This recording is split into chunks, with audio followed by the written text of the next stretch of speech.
evening. I would like to call the Planning and Zoning Commission meeting of September 3rd, 2025 to order.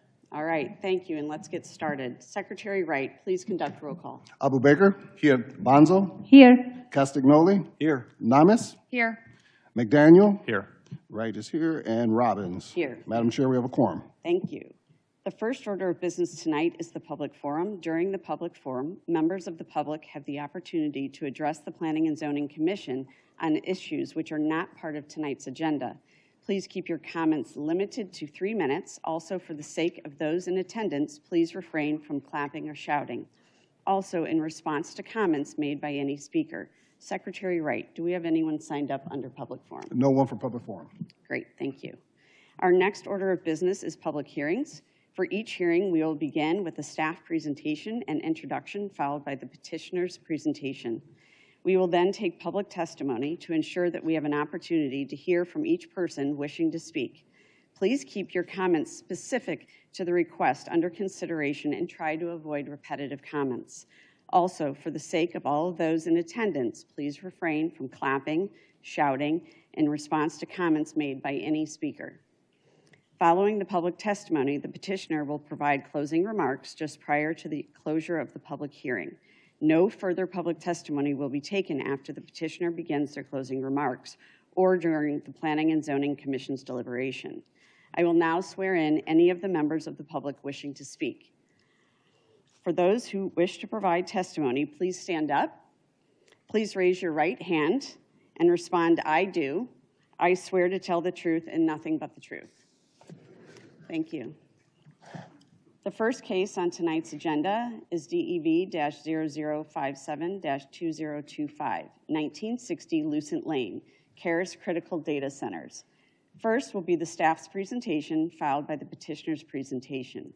After the petitioner's presentation, we will hear from the members of the public who would like to speak on the case. For the sake of time, if your comments are similar to those already shared, you may simply state that you agree with the comments shared by previous speakers. The Planning and Zoning bylaws state that these meetings conclude at 11 p.m. unless the meeting is extended by a vote by the Commission. If any members of the public do not get to speak tonight, when the meeting adjourns, they may return on the October 15th meeting and sign up to provide testimony then.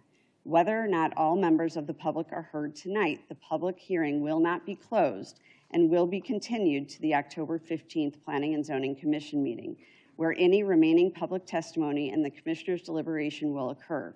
Now, Sarah Kopensky from staff will present the case. Thank you and good evening. Sarah Kopensky with the city's Planning Services team. The subject property for the case before you consists of approximately 40 acres located at 1960 Lucent Lane. The property is zoned ORI, Office, Research, and Light Industry District, and is located within the city's I-88 Deal Road corridor. The petitioner proposes development of 2 data centers on the property. The project is planned to be constructed in phases, with the West Data Center being built first and the East Data Center and a utility substation being constructed in the future, depending on the availability of necessary utility infrastructure. No zoning changes are being requested with the petitioner's proposal. Rather, the petitioner requests approval of a conditional use for 2 data center buildings and associated fence and parking variances. In 2023, the city amended the ORI district's regulations, and one of the approved changes classified data centers as a conditional use. Required conditions for conditional uses were also identified to promote review of property location, anticipated truck traffic and parking generation, roadway capacities, site access, visibility of the property, building design, and other criteria determined necessary. During staff's review of the petitioner's proposal and subject to the conditions noted in the report, staff finds the proposed data centers address the required conditions outlined in the ORI zoning district regulations, and that phase 1 can be adequately served by public utilities and services, including sufficient capacity available on the city's electric infrastructure. As a result, staff recommends approval of phase 1, the Western Data Center building, and its associated parking and fencing variances. We recommend that phase 2 be required to submit a new conditional use application at a future date once adequate electrical power is available and any unforeseen issues that may arise with phase 1 have been addressed. In response to comments received, one element staff recommends be further evaluated is noise to ensure the proposal complies with the city's performance standards. The city is in the process of securing a third-party sound engineer to review the petitioner's noise impact assessment, verify the data center campus will operate in compliance with city regulations, and determine if any additional improvements are recommended to mitigate potential noise impacts. A summary of their independent review and findings will be provided in the public hearing files related to this case. Accordingly, following the petitioner's presentation and initial public testimony tonight, staff recommends the public hearing be continued to October 15th to allow enough time for the sound engineer to be selected and have adequate time to complete their analysis. I'd also like to note that a representative from the city's electric utility will be in attendance at the October 15th meeting to answer any questions that arise as a result of public testimony relating to the electric utility and infrastructure. Tonight, we ask that the petitioner and public testimony begin prior to continuing the public hearing to October 15th. Thank you. Thank you. Will the petitioner please approach the podium?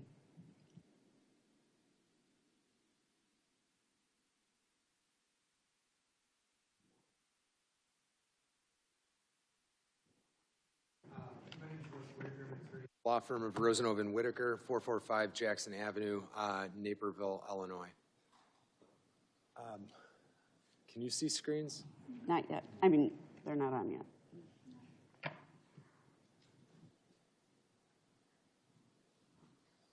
There you go. I'm here this evening on behalf of Karis Critical Member LLC as a contract purchaser of the property commonly known as 1960 Lucent Lane. We've submitted an application for a conditional use for a data center with variances associated with parking, fencing, and screening of mechanical units. Our intent this evening is to work through application materials and ultimately substantiate that the development proposal meets the legal standards associated with the relief requested for the data center. We've submitted those materials, staff has reviewed it, and I think it's those materials that we've submitted that was the foundation of staff support of the project that was just announced. As we begin to look at slides here, the application filed with the City of Naperville is consistent with the city's submittal requirements. This slide depicts various plans and studies submitted in support of the application and reviewed by city staff and their professional consultants. While this list is significant, it is certainly not exhaustive of due diligence efforts, which also include substantial additional activities such as geotechnical investigation, phase 1 environmental investigations, Illinois Department of Natural Resources EcoCat clearance, IHPA clearance, and concurrence from DuPage County that there are no on-site wetlands. Our presentation this evening will be broken down by subject matter with expert witnesses providing testimony with respect to their subject matter expertise. I'll begin the presentation with some context and high-level overview of the property and the underlying zoning.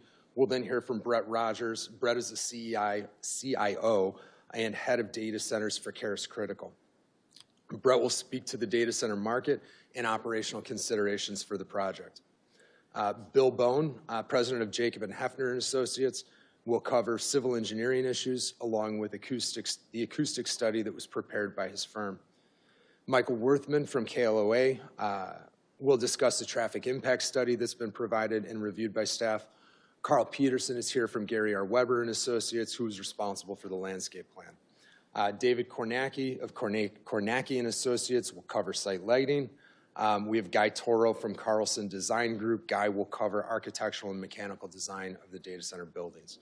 We'll wrap up with a presentation from Aaron Gruen from Gruen plus Gruen and Associates discussing economic and fiscal impacts associated with the project.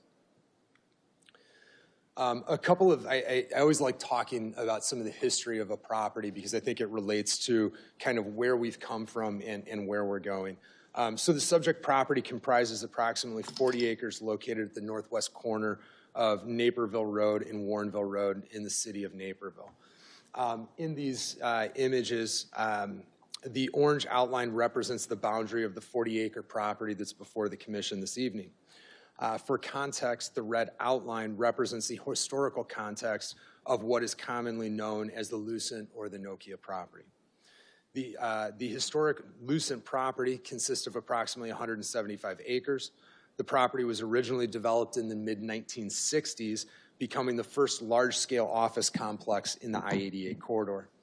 The original building, visible in the 1978 image, consisted of approximately 1 million square feet. The second building, visible in the 2012 image on the right, added another approximately 600,000 square feet and 2 multi-story parking decks to the consolidated campus. I think residents may drive by and think of the Nokia campus as an office campus, but that couldn't be further from the truth. The campus was originally developed and has historically been utilized as a major research and development facility for telecommunication technology. Not altogether different from property just down the way, which was developed shortly after this as the BP campus, and was also an advanced research and development facility. Through the 60s into the 70s and 80s, research at the campus was focused on engineering development of electronics, electronic then digital switching systems associated with telephone service. More recently, research and development efforts have been focused on 5G, advanced wireless testing, and emerging technologies such as AI and quantum computing. This historical context is critically important because it speaks to the value of the property and the unique attributes that position this property for redevelopment. The historic research and development operations relied on unique infrastructure at this property, including on-site storage tanks, an on-site electrical substation, communication infrastructure that makes the subject property uniquely positioned for development as a data center, as we'll discuss in more detail this evening. In 2020, Nokia began the process of repositioning the property. They filed an application to subdivide the 175-acre campus, ultimately repositioning pieces of the campus for redevelopment. The property was divided into 4 lots as reflected in this exhibit. Very difficult to read the technical legal document on the left, so we took the liberty of color coding it on the right. Outlot A, which is reflected in blue, is a stormwater detention basin, which serves the campus overall. Lot 1, which is in the bottom here in green, is the electrical substation, which is a critical infrastructure component that facilitates the development of the data center at this property.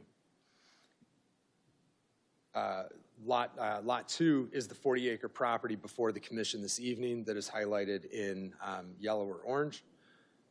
Lot 3 is the 1,000-square-foot Nokia office building within which, or is the location of the million-square-foot Nokia office building within which Nokia employees have been consolidated. Lot 4 consists of approximately 67 acres that was ultimately rezoned R2 and purchased by Pulte for the development of Napier Commons. I represented Pulte on the zoning approvals for Napier Commons. Some of the commissioners may remember that case as it was controversial at the time. Nearby residents objected to the scale of the development, the proximity to the Forest Preserve District, and the destruction of natural environment. You may recall one resident in particular penned a 1960s style protest song titled Wooden Houses, which you can find on YouTube still today. Zoning of the property. As Sarah mentioned, the property is zoned ORI. This is an image from the city's GIS system that shows the current zoning of the property. To the, I guess, highlighting these, so Napier Commons is to the north and along Weatherby Lane, this area here. Napier Commons is zoned R2. The Donata townhomes are located just north of Napier Commons in this area. They're zoned R3 in the city of Naperville. Both of those residential developments are encumbered with PUDs also. However, the remainder of the Nokia campus is zoned ORI. That is Office Research and Light Industry Zoning District classification that is consistent with the historic use of the property. This historic zoning designation is consistent with other properties that comprise the city's I-88 corridor. On Warrenville Road, you see the adjacent Chevron building, which is zoned ORI in this location. To the south of Warrenville Road, you see a number of properties that are zoned ORI. And if you look east to the village of Lisle, we don't have their zoning reflected, but you can see by note that the village of Lisle zoning is office research, which is very comparable to the zoning district in the city of Naperville. So this property has, for the last 60 years, been part of a research and development corridor, telecommunications research and development use that we think is absolutely consistent with sort of the redevelopment and repositioning of the property with just what we see as a current brand of telecommunications on the property. If we look at the city's zoning classifications, we often talk at a zoning hearing about a specific zoning district.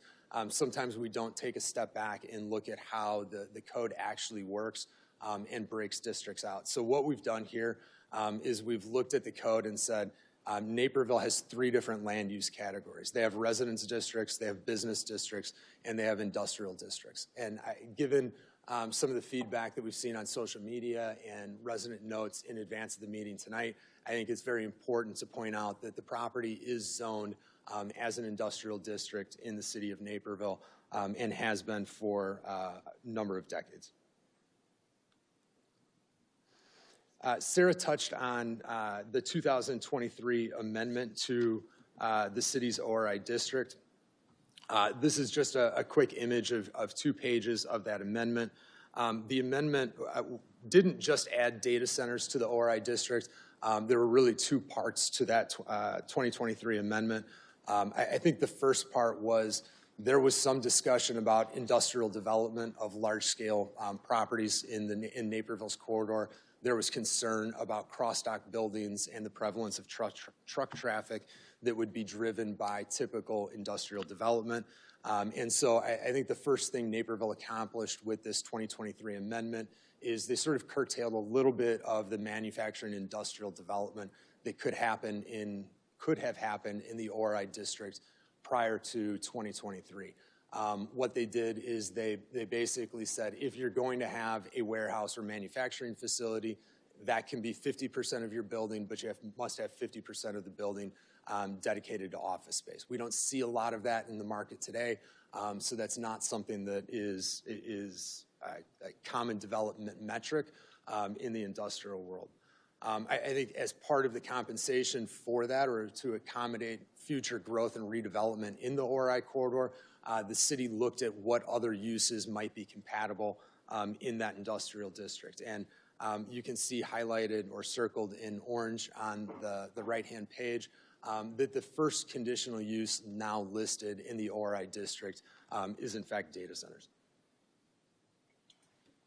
So I think it's very telling that as recent as 2 years ago, city staff studied data centers, considered specifically where data centers should be located in the city, chose the ORI zoning district, but then chose also to say that it would be a conditional use requiring specific evaluation of the conditions associated with it, which is why we're here today. I would also point out that this is the only zoning district in which data centers are permitted. So if I was to go back a slide and look at any of the business districts or any of the other industrial districts, I would specifically call out for the commission that a data center is not permitted in any of those districts.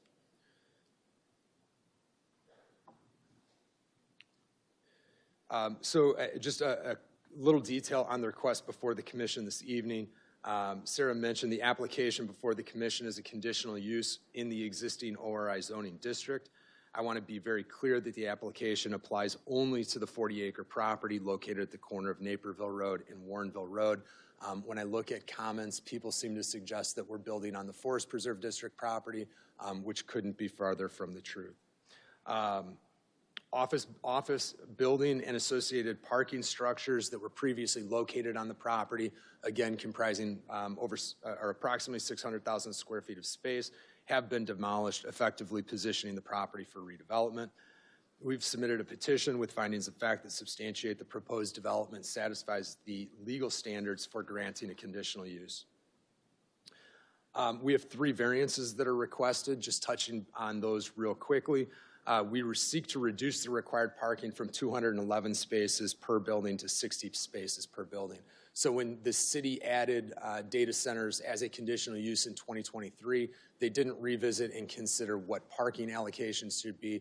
So we're required to provide parking on a basic industrial allocation. That's overbuilding parking. What we're doing in this case is we're saying we only want to build 60 spaces, but we will plan comprehensively on the site to land bank additional parking in order to substantiate the required number of spaces if they should be needed in the future. By limiting physical construction of excess parking supply, we limit unnecessary impervious areas and are able to establish some additional native habitat, as will be discussed this evening. Second variance is for an equipment yard screen wall. We are seeking a variance to increase the height of the screen wall from 15 feet to 22 feet. As Guy Terrell will touch on in his presentation, the additional height will allow full screening of mechanical units located behind the buildings. And lastly, we're seeking a variance to increase the height of a security fence around the future Phase 2 substation. The request is all about safety, that is electrical and mechanical equipment that is dangerous. We want to make sure that it does not become an attractive nuisance, and so the security fence is standard protocol for that type of infrastructure. Consultants are going to provide some specific detail on the plan this evening, but I did want to provide some quick high-level overview of the proposal. By way of orientation, you see Warrenville Road forms the southern boundary of the subject property. Naperville Road forms the eastern boundary of the subject property. Weatherby Lane to the northeast, Weatherby Lane is here, which was dedicated as part of the development of Napier Commons. Lucent Lane and Freedom Drive is to the west. That is here, so it's Lucent Lane north of Warrenville Road. It is Freedom Drive south of Warrenville Road. I would note that Freedom Drive is the I-88 interchange, providing access east to the city. I would point out the Indian Hill substation is located here. That is city-owned infrastructure. I would call out that while it looks like a building here, it's not actually an enclosed building. There's a small section of that structure that is fully enclosed with a roof. But if you look at Google Earth, and you'll probably see some images throughout the presentation, you'll see that the transformers and electrical equipment in that yard is actually open to the sky and has large screen walls around it, similar to the fashion that we're trying to increase screen walls and make sure we have a safe environment on our proposed development. In the staff report and our presentation tonight, we'll generally be referring to the project as two phases. Each building of the project is a separate phase. The western building is phase 1. Phase 2 is then the eastern building. Along with the phase 2 building, we're holding space for an additional substation if required. So you can see phase 1 building here, phase 2 building here, and substation sort of between the buildings. When I look at the phase 1 building, I would call out that the phase 1 building can be broken into subphases. That is phase 1A and phase 1B. That was contemplated as part of the consideration when we were working with the city of Naperville on possible electric supply and timing issues. All ingress and egress will occur via Lucent Lane. We'll have some consultants get into this in greater detail, but I want to make sure we repeat it a couple of times because I think it's an important point. All visitors and employees to the campus will enter from the south off of Lucent Lane. All deliveries will occur off of Lucent Lane to the north. While we do have a single point of access to Weatherby Lane, the intent is that is restricted emergency access only. This was a strategic decision on our part with a specific goal of trying to provide some additional separation between the commercial industrial land use here and the adjacent residents on Weatherby Lane. I want to point out generous setbacks along Warrenville Road and Naperville Road. So looking in these areas here and along the entire frontage of the property. These setbacks were maintained for specific purpose of minimizing disturbance of existing landscape features. Along Warrenville Road, the setback to the south drive aisle, so from Warrenville Road to the area where we see parking supply in here is nearly 300 feet. Along Naperville Road here, the setback is almost 235 feet. So a significant separation between the proposed land use and the adjacent roadways. Along Weatherby Lane, a new 140-foot buffer yard is proposed. So we're looking along Weatherby Lane here, and you see substantial 140-foot buffer from the right-of-way line to the edge of this drive aisle. As part of the Phase 1 development, this buffer yard will be improved with an approximately 8-foot berm and associated landscaping. Carl will touch on landscape features in these setback areas during his presentation. I do want to emphasize that point, though. We intend to do site development as a single phase as part of Phase 1. So that landscape berm goes in with Phase 1 as soon as we're able to obtain a permit for this project. Phase 2, maybe 2 years, maybe 10 years down the road, but the goal is to have the landscaping and the berm there as a transition point on an immediate basis. One final piece of background before I turn it over to some of our expert witnesses this evening. The state of Illinois has established the Illinois Data Center Investment Program with the stated goal of making Illinois the undisputed data center capital of the Midwest.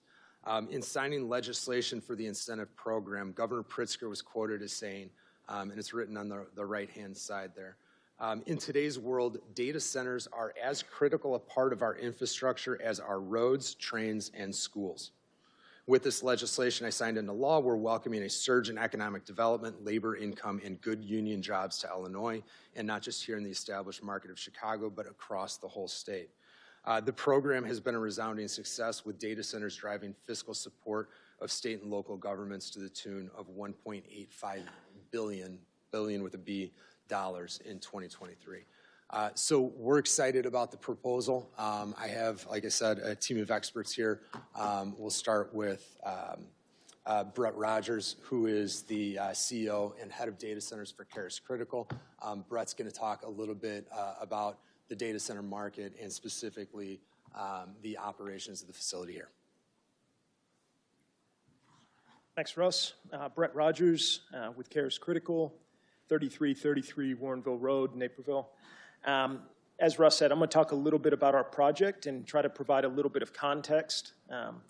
Data centers are something that I've been doing for 25 years, but it's only been in the last 3 or 4 that we've seen interest that we're seeing now in the industry. I think it's important for us to talk about where we sit.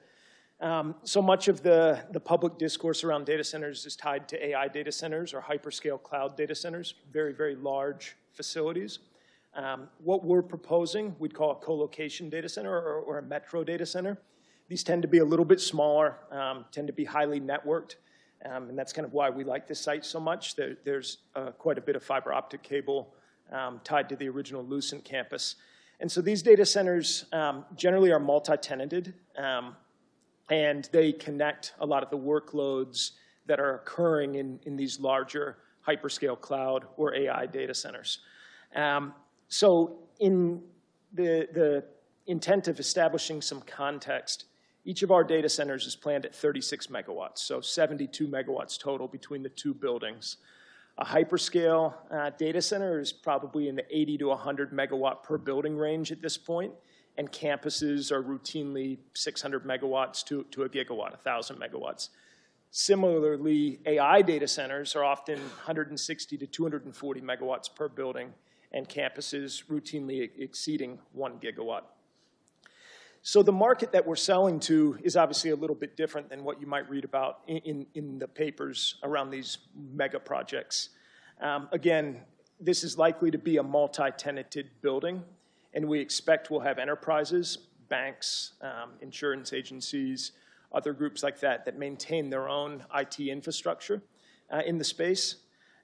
There's ecosystem players, so these are people that are tangential to the data center industry. They're selling security services, selling connectivity services. And then, of course, we do expect hyperscale users, although very different than what we would talk about when you're thinking about a cloud campus or an AI campus. These are more network-intensive workloads that manage and route traffic to those core assets. And so this just provides a little bit of a sample of the types of tenants we might have in this facility. We can't say, hey, it's going to be this specific tenant because project's not approved yet. We're working with you on that. And after approval, these are the groups that we would be marketing to. Again, kind of a little bit of context around the square footage, and Russ went over this. I think this, these square footages, these are two-story buildings, so we're talking maybe 100,000 square foot development footprint per each. These are not the million square foot mega facilities that we talk about. There's always the context of jobs, and so jobs can be a double-edged sword in the data center industry. We don't create a lot of jobs like a manufacturing facility would, but at the same time, we're not creating the public burden of traffic and school system seats and everything else that comes with that.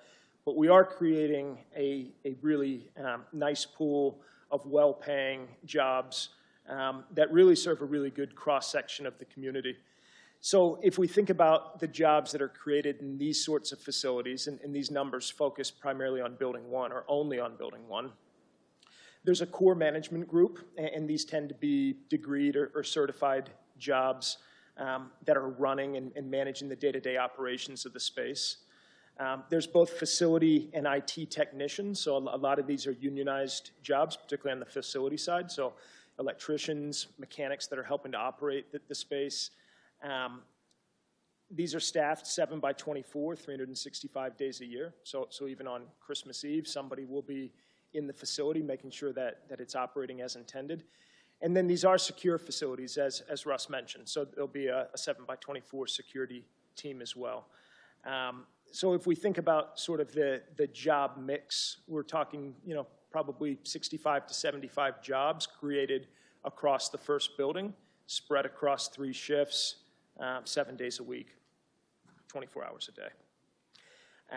I'm going to turn it over to our consultants now to talk more about how we thought about this project and some of the accommodations we've made to minimize impact on the locality. And we'll start with Bill Bone, who's supporting our land use and civil engineering planning. Thank you.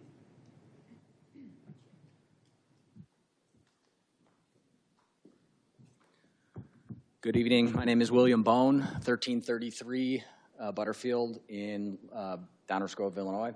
I'm the president and one of the owners of Jacob and Hefner Associates. I have a bachelor's of science in civil engineering from the Southern Illinois University. I've been practicing engineering for 26 years, civil engineering design and permitting for 26 years, and have been a licensed professional engineer in the state of Illinois since 2004. Our firm, including my 26 years at the firm, our bread and butter has been data center development, industrial development, and commercial development. So this is definitely in our wheelhouse. First, walk you through a little bit of the property overview, and I know Russ discussed a lot of this, but some of it's important, so we're going to double up on it a bit. The site is outlined in red, bounded to the south by Warrenville Road, to east by Naperville Road. As you can see, the existing Lucent building that has been demolished recently is here with a large parking field in the front, large multi-story parking garage here, and parking garage here. The existing site, or the pre-existing site, got its access off of both Lucent Lane and Weatherby Lane. They have 2 access points off of Weatherby and 3 off of Lucent Lane. It's again important to note that this property was part of the initial development of the I-88 corridor with a 60-year plus history of telecommunications and R&D use, and we're just the next evolution of that same use. The Lucent office building that was demolished had over 2,000 parking spaces before it was demolished. As far as natural resources go, we did complete a consultation with the Illinois Department of Natural Resources. It's a process that we go through pretty much on every project, regardless if it's downtown city of Chicago or out in Naperville. And the Illinois Department of Natural Resources did come back and after their review stated that they have no concerns with the project, other than that we should limit tree removal to between August 16th and April 30th. So as we sit here today, we're already within that window, and we would intend to remove any trees, and we'll talk about tree removal in a little bit. The very limited tree removal that we're planning, most of the trees that would be removed are within that parking field, so they were all planted as part of the Lucent project. But they would be removed between August 16th and April 30th. We have also completed a historic and archaeological review with the Illinois Department of Natural Resources, and we have full clearance from them that there are no archaeological or historic relics on the site, and we have provided that to the City of Naperville staff. Site plan, we talked previously about access, bears repeating. Main access point at our southwest corner will be gated. All employees, any visitors will come and go for both buildings from that location out onto Lucent Lane and then down to Warrenville Road. The northwest proposed access point is deliveries only. That is also gated off. And then the access point off of Weatherby is emergency only, will be gated 24/7, 365. Except for, if there's, in the event of emergency, the City of Naperville life safety staff will have a key to get through that gate and enter in that access point if they need to. Parking, building 1, we've got 60 spaces that run along the south and kind of east side of the office component of the building.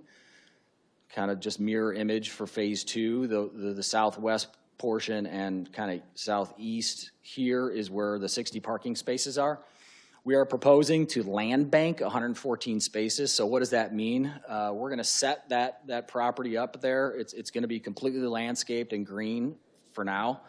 But all the stormwater management, all the utilities will be designed, planned for, such that if we need the additional parking at that time, we can add that land bank parking in immediately. Once again, we'll mention the 8-foot-high berm that runs the length from our emergency access point all the way down the Naperville Road. That will be installed on day 1 and landscaped on day 1 with the phase 1 building. Setback exhibit, this is really tough to read, but I'll just kind of go through some key setbacks, and I know Russ touched on them, so I'll quickly get through them. Due to our building height with the ORI zoning district, we're required a 35-foot setback from adjacent roadways, so that would be Naperville Road, Warrenville Road, and Weatherby. The closest our phase 1 building gets to Warrenville Road is 305 feet, so far exceeding the 35 feet. Closest phase 2 building gets to Naperville Road is 267 feet, again, far exceeding the 35 feet. And the phase 2 building, the closest it gets to Weatherby, that would be the west right-of-way line of Weatherby is 159 feet. So again, greatly exceeding the 35 feet. We also have a 25-foot required interior and rear property line setback, and all of the the 2 equipment yards for each building will be set back in excess of 100 feet, so certainly greater than the 25. In addition to the city mandated setbacks, we just want to mention, some key kind of distances from neighboring homes. Here at the southwest, the building 1, the west side of building 1, the closest we get to a neighbor is about 418 feet, and it ranges from 418 to about 837 feet away from that northwest corner of building 1. As far as building 2 goes, the closest we get to the adjacent townhomes is 249 feet approximately from the northeast corner, and 243 from the southeast corner. So we have ample setbacks from the adjacent residences, and we far exceed the setbacks that are required by the City of Naperville. We'll quickly go through water and sewer. Because this is an already pre-developed site that has a very robust infrastructure already, as Brett kind of touched on. So water and sewer is no different. There is already a network of existing water main throughout the campus. We will be removing some of it within our property that is in conflict with the building location, and certainly replacing it with brand new state-of-the-art water main. So the existing water main here, we've got a 12-inch that runs kind of parallel to Weatherby, but outside of the right-of-way of Weatherby. We've got another 12-inch that ties into the 12-inch along Naperville Road and runs up and then over And previously, it kind of cut through where Building 1 is going to be and tied into the substation and then ties into the Nokia building. The solid blue line is the proposed water main, so we will be connecting to the Weatherby water main and looping the entire site. So we're looping both buildings. That provides fire hydrant coverage, obviously water service for each of the buildings, and also provides a redundant source of water. Our proposed water main is going to be 12 inches in diameter. It's important to note that that is mainly driven by fire suppression and not daily water usage, as our daily water usage is minimal. As far as sanitary sewer goes, there's an existing, very near this existing 12-inch water main, there is a 12-inch sanitary sewer that serves the existing Nokia building and also served the old Lucent building that is no longer there. We'll be connecting to that with an 8-inch sewer, running it parallel to the east face of Building 2, and then over to the southeast corner of Building 1, thereby serving sanitary service for both Buildings 1 and 2. We're working with the DuPage County sanitary on that since they own the water treatment plant and the sanitary sewer. Stormwater management is always a very important aspect of any project. This is no different. This project, as you're probably all well aware, is regulated by the DuPage County Countywide Stormwater Management Ordinance. Latest version is September of 2022. Since the project's going to be done in phases, the first phase is actually a reduction of 6.8 acres of impervious area from the Lucent campus that was demolished. So we're actually reducing total impervious area by 6.8 acres. That's a pretty significant reduction. Due to that and the DuPage County ordinance, we are not required to provide any additional detention because the large existing detention basin at the corner of Naperville and Warrenville Road is sized for the overall Lucent project that was demolished, has plenty of capacity within it. We will, however, though, be constructing with the first phase a rain garden to the north of Building 1. And that will certainly meet the requirements of the DuPage County ordinance with respect to stormwater best management practices. So a significant amount of our stormwater runoff from phase 1 will be directed to the rain garden where it will treat the stormwater runoff. Before then it is directed to the detention basin where it will detain it before it releases it downstream. At full build-out of everything you guys see on the screen right now, we will be adding impervious area. It's a very minor add of 4% impervious area from what was out there with the Lucent campus. Due to that and the DuPage County ordinance, additional detention volume will be required at that time, and our plan is to make minor modifications to the existing detention basin. It's very large to begin with. We just need to regrade some of the side slopes, and we'll be able to provide enough detention for that 4% increase, and at that time we will update the rainfall data that is used for the stormwater modeling to Bulletin 75. As well as, same as phase 1, phase 2, we will be installing a rain garden, again on the northwest side of phase 2. That's about the same size as the phase 1 rain garden, half acre. Once again, it'll treat stormwater runoff from phase 2 and then direct it to the detention basin where it will be temporarily detained before the water goes downstream. And with that, I'll end on the civil engineering and turn it over to Michael Worthman from CLOTA to address traffic. Thank you. Thank you.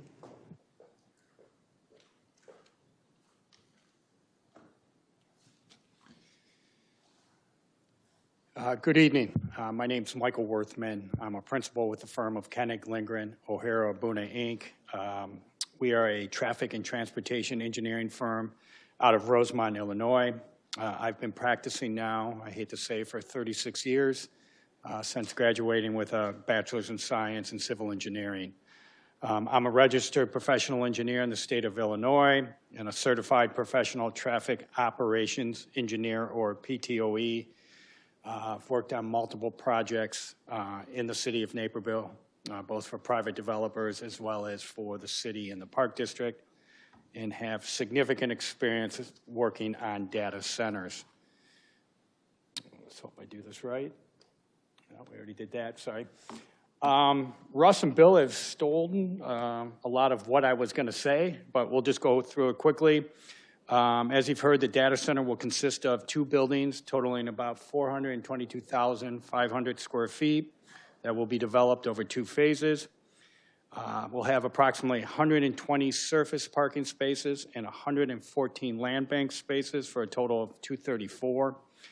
And I think an important component of this and what you've heard is the data center will be replacing the former office building that totaled approximately 516,000 square feet and had over 2,000 parking spaces. You've heard about the access. Access will be provided via 3 access drives, 2 on Lucent Lane. The south will be for employees and visitors. The north drive will be for deliveries and will be gated. And the Weatherby access drive will be for emergencies only and will be gated. As Russ indicated, the purpose of this was to push that traffic onto Lucent Lane and minimize the impact on the neighbors to the north and the east. It's also important to note that with the development, an existing access drive, 1 access drive will be eliminated on Lucent Lane, and 1 will be eliminated on Weatherby Lane. Regarding the roadway system, the site is served via 2 major arterial roads serving the I-88 corridor, as well as the I-88 Naperville Road interchange located directly south of the site. Both Naperville Road and Warrenville Road, are both high-capacity arterial roadways that carry between 16,000 and 24,000 vehicles per day. All the access to the data center will be provided via the Warrenville Road, Lucent Lane, Freedom Drive intersection. This is a high-capacity signalized intersection with direct access to and from the tollway. It's got 2 lanes in each direction on all approaches, dual left turn lanes, separate right turn lanes, so very high-capacity intersection. And the intersection has sufficient reserve capacity to accommodate the traffic that will be generated by the data center. Speaking of the traffic to be generated by the data center, from a traffic standpoint, data centers generally have a limited impact on the roadway system for several reasons. 1, they generate a limited volume of total traffic, and more importantly, they generate a very minimal volume of truck traffic. We're really talking just employee and visitor traffic. The volume of traffic to be generated by this data center was based on national rates provided in the IT trip generation manual, and we also looked at the proposed operation of the facility. From the bottom of the slide in the middle, you can see that the data center will generate about 65 total trips during the morning peak hour and 85 in the PM peak. But more importantly, we compared the volume of traffic that could be generated by a 500,000 plus office development, which is shown on the top line. And the office development would generate anywhere from 7.5 to 10 times the volume of traffic that the data center will be. So you can see that the roadway system had been designed to accommodate this office development, and there's more than enough capacity to accommodate the traffic that would be generated by the data center. I will be here for any questions you have, and thank you for the time. And Carl will be talking next.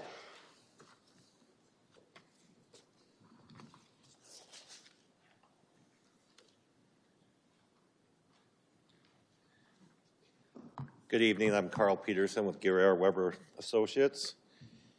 I have a Bachelor's of Environmental Science from Roosevelt University, 28 years working, providing ecological consulting services to landscape architects, land planners, civil engineers.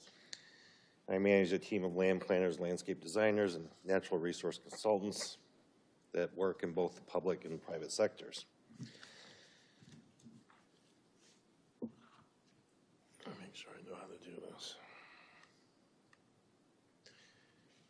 So I wanted to talk a little bit about the existing landscape. This is a unique opportunity in the development world.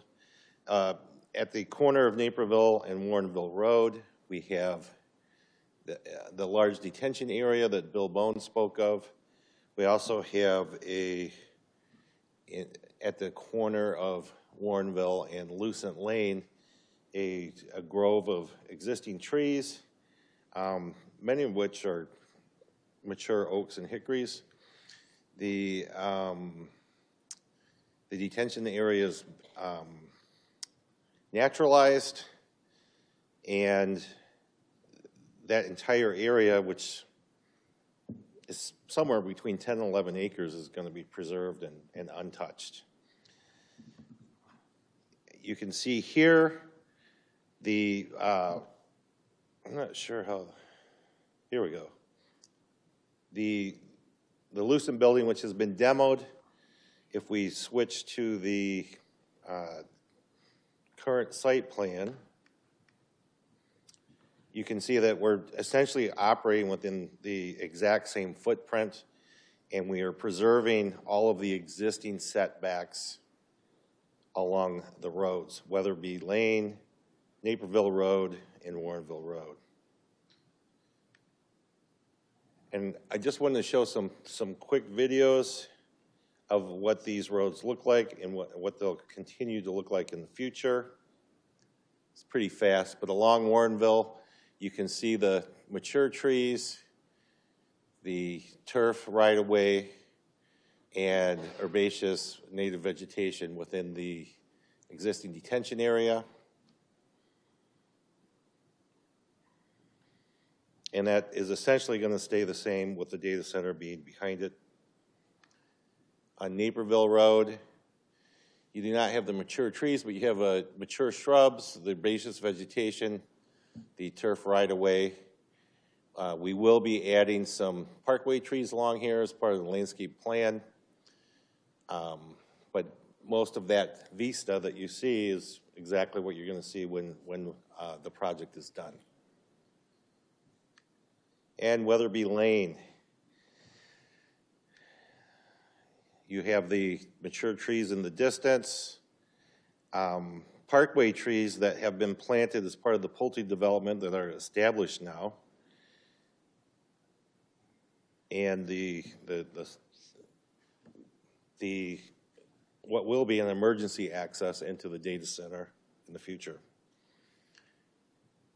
So the berm that has been spoken of along Weatherby Lane, we have over 140-foot setback there that is existing. It will be improved. The existing parkway trees will remain. We're adding a few trees along the parkway. Then behind the parkway, we're creating a layering effect with ornamental trees at the base of the proposed 8-foot berm, and then on the berm, we're planting 8-foot tall evergreen trees, and right behind those evergreen trees and to the, I guess I would call it the east or southeast, within that right-of-way, over 28 additional deciduous trees to sort of augment and reflect the grove of trees on the other side. So it's a layering effect. We're trying to create a natural look over time, and I'll show you a picture of what I think that will look like in the future. So in addition to the trees I just spoke of, the majority of this landscape plan is going to be native vegetation. The rain gardens are going to have deep-rooted native vegetation, wildflowers, grasses. The land bank parking is going to be a prairie area. Whether that parking will ever be needed in the future is unknown, but it really makes a nice transition between the preserved natural area that we have along the major roadways and into the campus. So the whole site is going to essentially be almost have a forest preserve-like appeal around the buildings, which actually operate in the same footprint of the existing Lucent building. These are the pictures of actual rain gardens in a commercial setting. In June, we have a lot of blooms. In fall and winter. The September picture, we still have, the structure. We've lost a lot of the blooms. There is some winter interest and some functional value there from a aesthetic standpoint and from a stormwater management standpoint. And back to the berm. This is a picture of a berm planted at Aurora Business Center along Eola Road.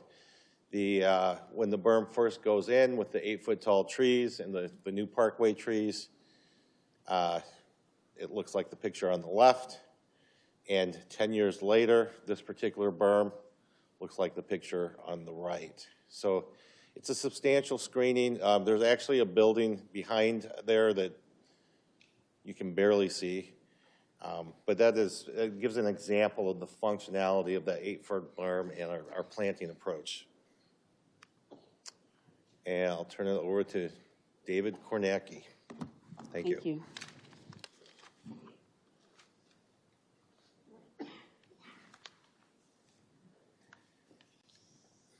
Hi, my name is David Kornacki from Kornacki & Associates. I have a bachelor's degree in electrical engineering from the Wisconsin Platteville. I've been an electrical engineer since 1991 and a PE since 1996. I have done over 3,400 site lighting photometric plans in my career for this type of project. This slide here represents the existing lighting out at the site. It is high-pressure sodium. It's that orange light that you see in certain projects. This is old technology. It uses reflectors to bounce the light all over the place. It is very inefficient. These fixtures that you see here, 4 fixtures on a pole, they are 500 watts to 1,000 watts each fixture, and very inefficient. They create a big bright spot underneath the pole, and then bounce the light everywhere. So it's very glary type of lighting. This was typical design for back when these fixtures were put in, but we are going to use new LED fixtures. These fixtures are very efficient. They are dark sky compliant. We will have single-headed poles instead of the 4-headed poles. And these single-headed poles will have a 125 watt fixture in lieu of the 500 to 1,000 watt fixtures on the current poles. The photometric plan here, very hard to read in this slide, but basically what this is showing us is that we meet all of the site lighting standards for Naperville and for the IES Society, which is the Illuminating Engineering Society of North America. All of those requirements are met as well for this type of site lighting.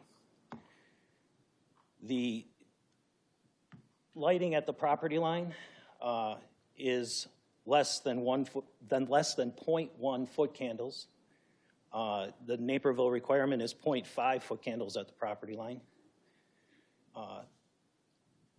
For reference, to give you a reference on how much light that is, a full moon is 0.2 foot candles. So we're less than a full moon at the property line. Also, each fixture is equipped with a photocell and motion detector. It will dim the lights to 33% if no motion is detected in the parking lot. So when there's no activity in the parking lot, the lights will dim down to 33%.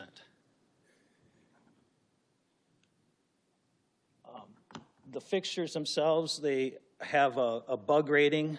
Bug rating stands for backlight, uplight, and glare. Typical fixtures for this type of facility have a rating between 3 and 5. Our design is 202. What 202 represents is the backlight is limited to 2, where typical is between 3 and 5. The uplight is 0. That's how we get the dark sky compliant. And the glare is at 2, which typical glare for these types of fixtures is between 3 and 5.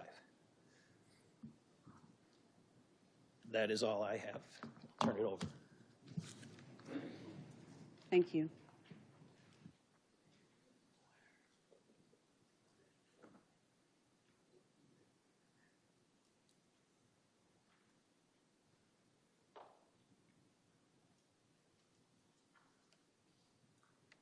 Good evening. I'm Guy Toro, Vice President of Carlson Design Group. We're the architects for the project. I received my degree from the University of Notre Dame. I hold a certificate with the National Council of Architectural Registration Boards.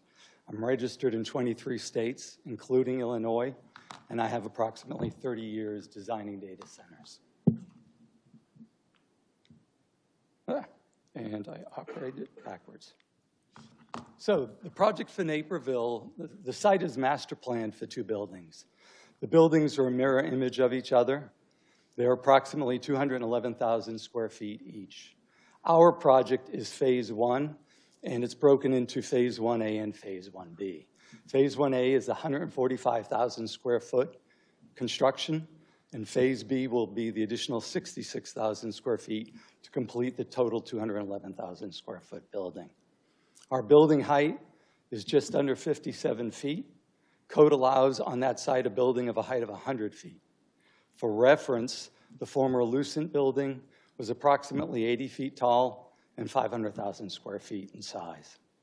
The block diagram shown in the illustration indicates the major components of the data center, that being the equipment yard in yellow, the data halls in blue, and the support and administration space in green. The equipment yard houses generators, electrical switchgear, and transformers that support the building. And the data center proper houses the data halls and the mechanical and electrical equipment rooms that provide power and cooling out to those halls. Facility support and administrative space has offices for tenant and operations, shipping receiving area, and additional support space to take care of the day-to-day operation of the facility. When we look at how the building comes together, the major elements are the data center proper, which is the 4 data halls. It's cladded in precast concrete panels with accent bands that work to break up that mass, give us a location and an organization for the glazing, and to reduce the scale. We pulled the stair towers forward to express a vertical element of interest on that facade and cladded it with architectural metal panels and glass.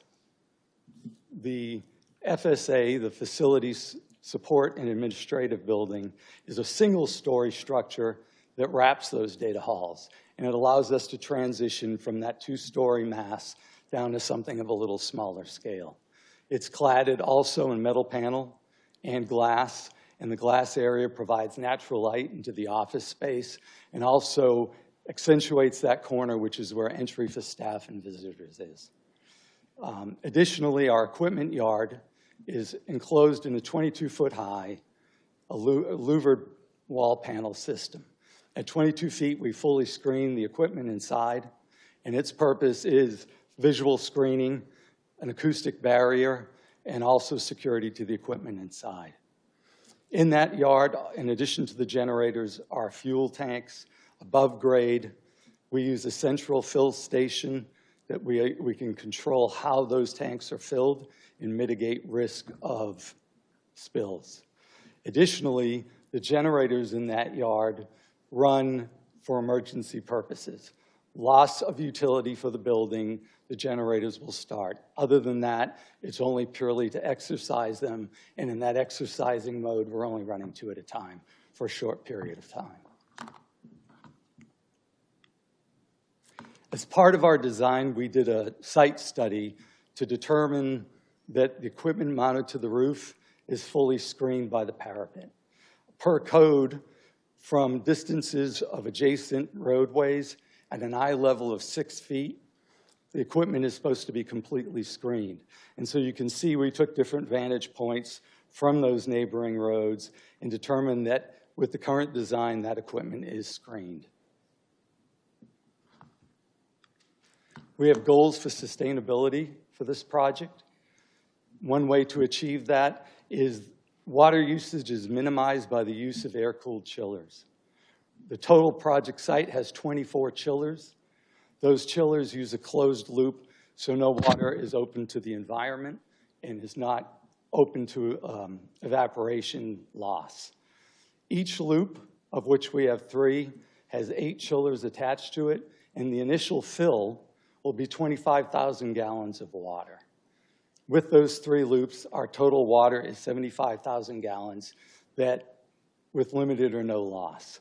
We have estimated 3% loss just to the normal running of that facility, valves, vents open to the atmosphere, and we have a 2,250 gallon annual usage of water. For comparison, the US EPA estimates annual household usage at 140,000 gallons a year for a family of 4. So you can see the system is very miserly when it comes to the use of water. Additionally, for sustainability goals, all our mechanical equipment is selected to meet and exceed the ASHRAE standards to assist us in achieving LEED certification for the project. We're using LED fixtures throughout the facility for their energy efficiency, and we have a multi-level lighting control system that will monitor for room occupancy as well as daylighting levels. So in the office area, natural lighting during the day, it will begin to dim the LED fixtures to manage the light level and also reduce energy usage. We also energy meter the electrical distribution system to monitor and reduce power consumption. And finally, we're providing provisions for electric vehicle charging in the parking lot. As part of our goals, we look to source components and materials within 100 miles of the project site. We currently have identified precast concrete, which will probably only be 25 to 30 miles away, concrete for the site and building, asphalt and landscaping. And as we move forward in the project, we're looking for opportunities to also source the glazing and roofing locally as well. Our sustainable goal for this project is LEED Silver. What you see on the screen is the scorecard for that process, which we've taken now 2 passes through to align our design with the intent. For LEED Silver, it requires a minimum of 50 points to be obtained by the project across the various categories. In our first pass, we have identified 50 points, and more importantly, 41 additional points that are targeted. We're bringing a lead consulting agent on board as part of our team, and we'll work to secure more of those points to guarantee LEED certification for the building. Finally, I have a few renderings to show. This is the view from the southwest, looking from the corner of the building up towards the entry element. You can see the stair towers that pull forward, wrapped in metal panel and with opportunities to introduce glass to the project, also to break up the horizontal nature of a 2-story building. You can see the banding that wraps around and locating windows within that banding, and then a view towards the entry element along a tree-lined drive. From the southeast corner, you can see the entry, you can see the impact of the glass for the building and how it accentuates the corner. We lift the roof element to create a signature there and as a keying in for people to know where to arrive to. And then finally, we've provided an aerial view of the building in the context of the site. You can see the Nokia building in the background. We estimate that building to be approximately 80 feet as well. And then you can see the extent of natural vegetation, the proposed landscaping, and truly how the building nestles into its site. And I'll let Bill come up and speak to the sound study. Thank you. Thank you.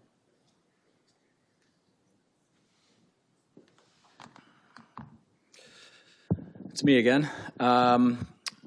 My firm has a combined 16 years of noise assessment experience. We created the noise impact study for this project that was submitted to the city of Naperville. where staff did concur with the results of the noise assessment. We do understand that the city is reaching out to an independent third party to review the study, and we welcome working with that, the city's consultant, and answering any questions they may have.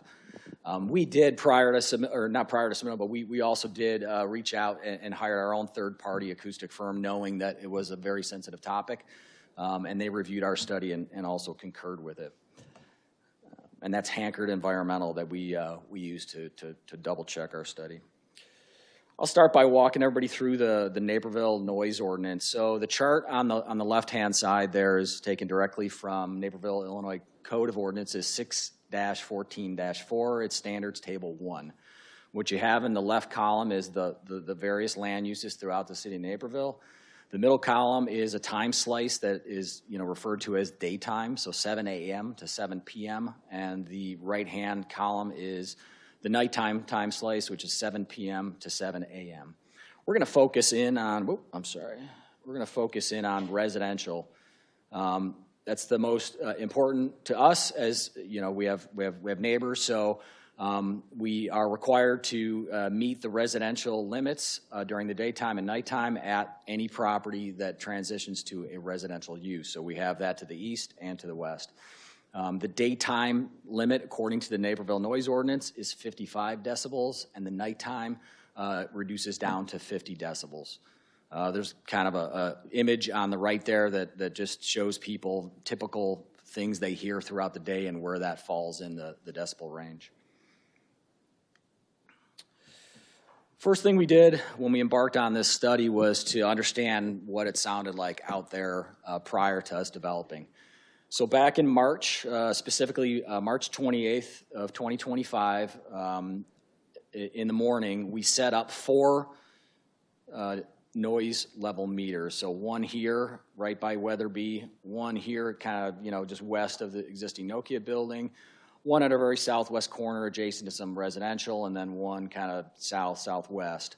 And we left those sound meters out to take continuous sound readings from Friday morning, 7 a.m., March 28th of 2025, until the following Tuesday, April 1st of 2025. And we chose that date range for a couple reasons. We wanted to get plenty of days and nights, so if there was any anomalies with existing noise, we could throw that out. And we certainly did find some of that, and that's indicated in the report. And we also wanted to catch a weekday and weekend. So we've got 3 weekdays, and obviously Saturday and Sunday. So we get a great kind of picture of what it sounds like they're out today without a building on this subject property. Here is a sample from our report of one of the graphs that shows the existing sound. It's at location N3. So the orange kind of, on the x-axis, on the bottom of the page here, that's the date and time axis. The y-axis, this vertical axis of this graph, is the decibel level. So what you have in the orange is the Naperville code limits. So daytime, where we started out, it's at 55. The nighttime, as the time proceeds, goes down to 50, then back up to 55, down to 50, so on and so forth. The blue is our continuous readings throughout the days and nights while the meters were out there. As you could see, for the majority of time that the meters were out there, the existing noise levels were above Naperville noise limits. Sunday evening into Monday, it dipped below and kind of stayed below for a while, and then back into Monday, Tuesday, it shot back up. So I think it's interesting to note, and we do this to really understand existing sound levels at the site, at any site, but it really speaks to the context of the site. Michael with CLOA talked about traffic and the amount of traffic that's on Warrenville Road, Naperville Road. The existing Nokia building has HVAC systems that are running 24/7. I-88 is in close proximity to the site. So it's not surprising that these noise levels throughout the 5 days and nights that we were out there were elevated. Our next step in the noise impact assessment process is to kind of insert our project in there and model to predict what our project will emit from a sound standpoint. So there are standards to do that. We follow the ISO standard 9613-2-2024, and we have a program that we use called Sound Plan version 9.1, and it allows us to take what we call our primary noise sources and project them through our project and onto neighboring properties. And we are able to then, within that model, use sound attenuation methods that we're going to design into the building and into the HVAC system and the generators. Also factor in trees, the berm, all those things which attenuate the sound. So our primary noise sources include the rooftop HVAC system, the backup diesel generators, and then certainly traffic from the facility. So before we even did the sound study, you know, knowing sound is a sensitive issue, we started looking at ways to mitigate sound from the facility. And that went into the design process throughout and continues today. Traffic generation, so traffic is a primary source of noise. You know, we've past speakers have talked about the minimal traffic that the site will generate. That really works in our favor from a noise standpoint. We just don't have a lot of traffic. We have very, very little truck traffic. Truck traffic tends to be loud. Rooftop HVAC units, several things we did in the design and selection of those units to mitigate sound is the selection of the units themselves. Some are louder than others. The system design, how many units, where they're placed on the building, things of that nature. We worked with the mechanical engineer to design the HVAC system to be as quiet as it possibly can be. And then also working with the architect, the parapet that Guy explained that is on all four sides of the roof will help to attenuate sound from the rooftop HVAC units. Backup generators. Those are shielded on basically the south and east sides of both buildings by the building itself. And then on the remaining sides of the generator yard, we have the 22-foot high screen wall, which does provide some attenuation. It's very important to note that the individual generators that we selected they're encased in their own sound attenuation encasement. So basically, you know, view it as kind of a sound wall built in around each of the individual units.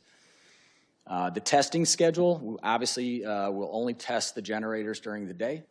You know, when guys, as he mentioned earlier, they do need to be exercised on a monthly standpoint to make sure they're working and maintained. So that will be done only during the day, and we will only test 2 generators at a time just to keep noise levels at a minimum. And due to the results of our sound study, we did select to put a reinforced acoustical wall on Building 2. It's about 150 feet long at the very northwest corner of Building 2. It's closest to the neighbors on Weatherby. So that corner of the screen wall will be a reinforced a sound wall, acoustic wall with acoustic panels. It'll look very similar to the rest of the wall, but it will provide additional sound attenuation. All right, so we ran 2 situations in our modeling. We ran daytime, nighttime, with averages during that time, right? And so the daytime, the average is a little skewed because we did throw in the testing of the generators, and I'll talk about that in situation 2. Nighttime, it's an average, but everything's constant on our site. There's very, very little traffic at night. Generators are not running at night. And HVAC is running at night, but it's a constant emission. So what this shows from the 4 locations we picked to kind of measure what it will sound like after both buildings are built and our campus is fully built out is presented here. So the white rows are daytime time slice, the blue are nighttime, and we looked at all adjacent residential uses because that's the most sensitive. So this column here is background decibel level. Oop. So these were taken from the sound level meters that we talked about earlier, and we put out at the site for 5 days. Those are averaged. Our modeled emissions is in this column here. As you can see, every daytime modeled emission from our fully developed site is below 55, which is the Naperville limit. And every nighttime modeled emission is below 50, which is the nighttime limit for the city of Naperville. We summed them up here and it's not a 1 + 1 = 2. There's an equation. It's not a linear relationship, but we basically overlap the background noise on our modeled emission to get the total decibel level for day and night for these 4 locations. And more importantly, the increase in decibel. As you can see everywhere, day or night, the increase is minimal. So sound engineers, an increase less than a decibel is negligible, and it's not perceptible by most human beings. Increase between 1 decibel level and 2 decibel levels is barely perceptible, so you could barely tell there's a difference in any of those locations. And as you could see from that right-hand column, we're either negligible, below 1 decibel change, or barely above the one at the daytime reading there at 1.1. So situation 2, what we decided to do is get rid of the averages and really focus in on worst case scenario, right? So what's our loudest day and what's our loudest hour? Loudest day is when the HVAC system's running at its max and when we're testing our generators. So as stated before, we're testing 2 generators at a time.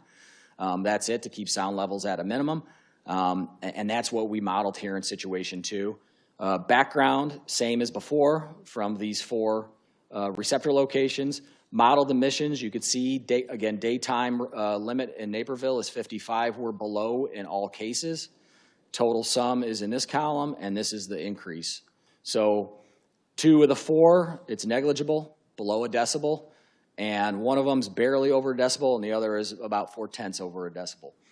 So in looking at the 2 different scenarios, we tried to understand, as well as modeling the background noise, is really understand what it sounds like today and what it will sound like when we're done.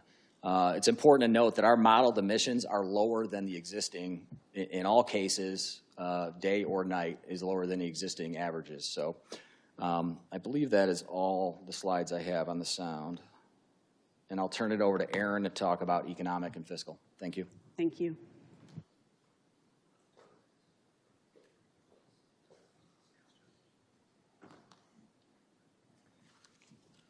My name's Aaron Gruen.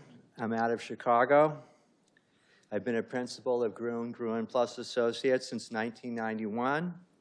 Gruen Plus Associates is an urban economics, market research, and land use policy consulting firm established in 1970.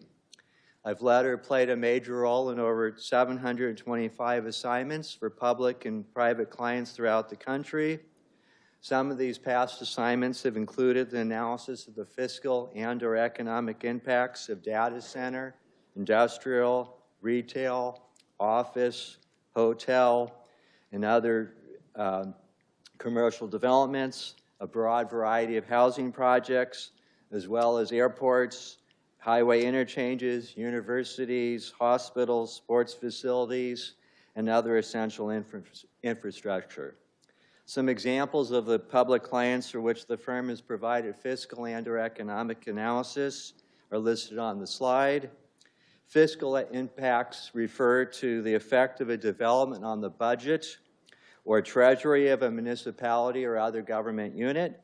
Economic impacts refer to the effects of a development on the economy of a geographic area, such as a county, city, or state. These economic effects are often measured by the change in jobs and incomes of workers. I'll review the economic impact estimates summarized in one report we did, and then I'll present the estimated fiscal impacts summarized in a second study. The common purpose of any economic impact analysis is to quantify the total impact of a change in economic activity or one source of economic activity on a broader economy. The total impact of a data center or any other development represents the sum of 3 different economic effects. These include direct effects, indirect effects, and induced effects.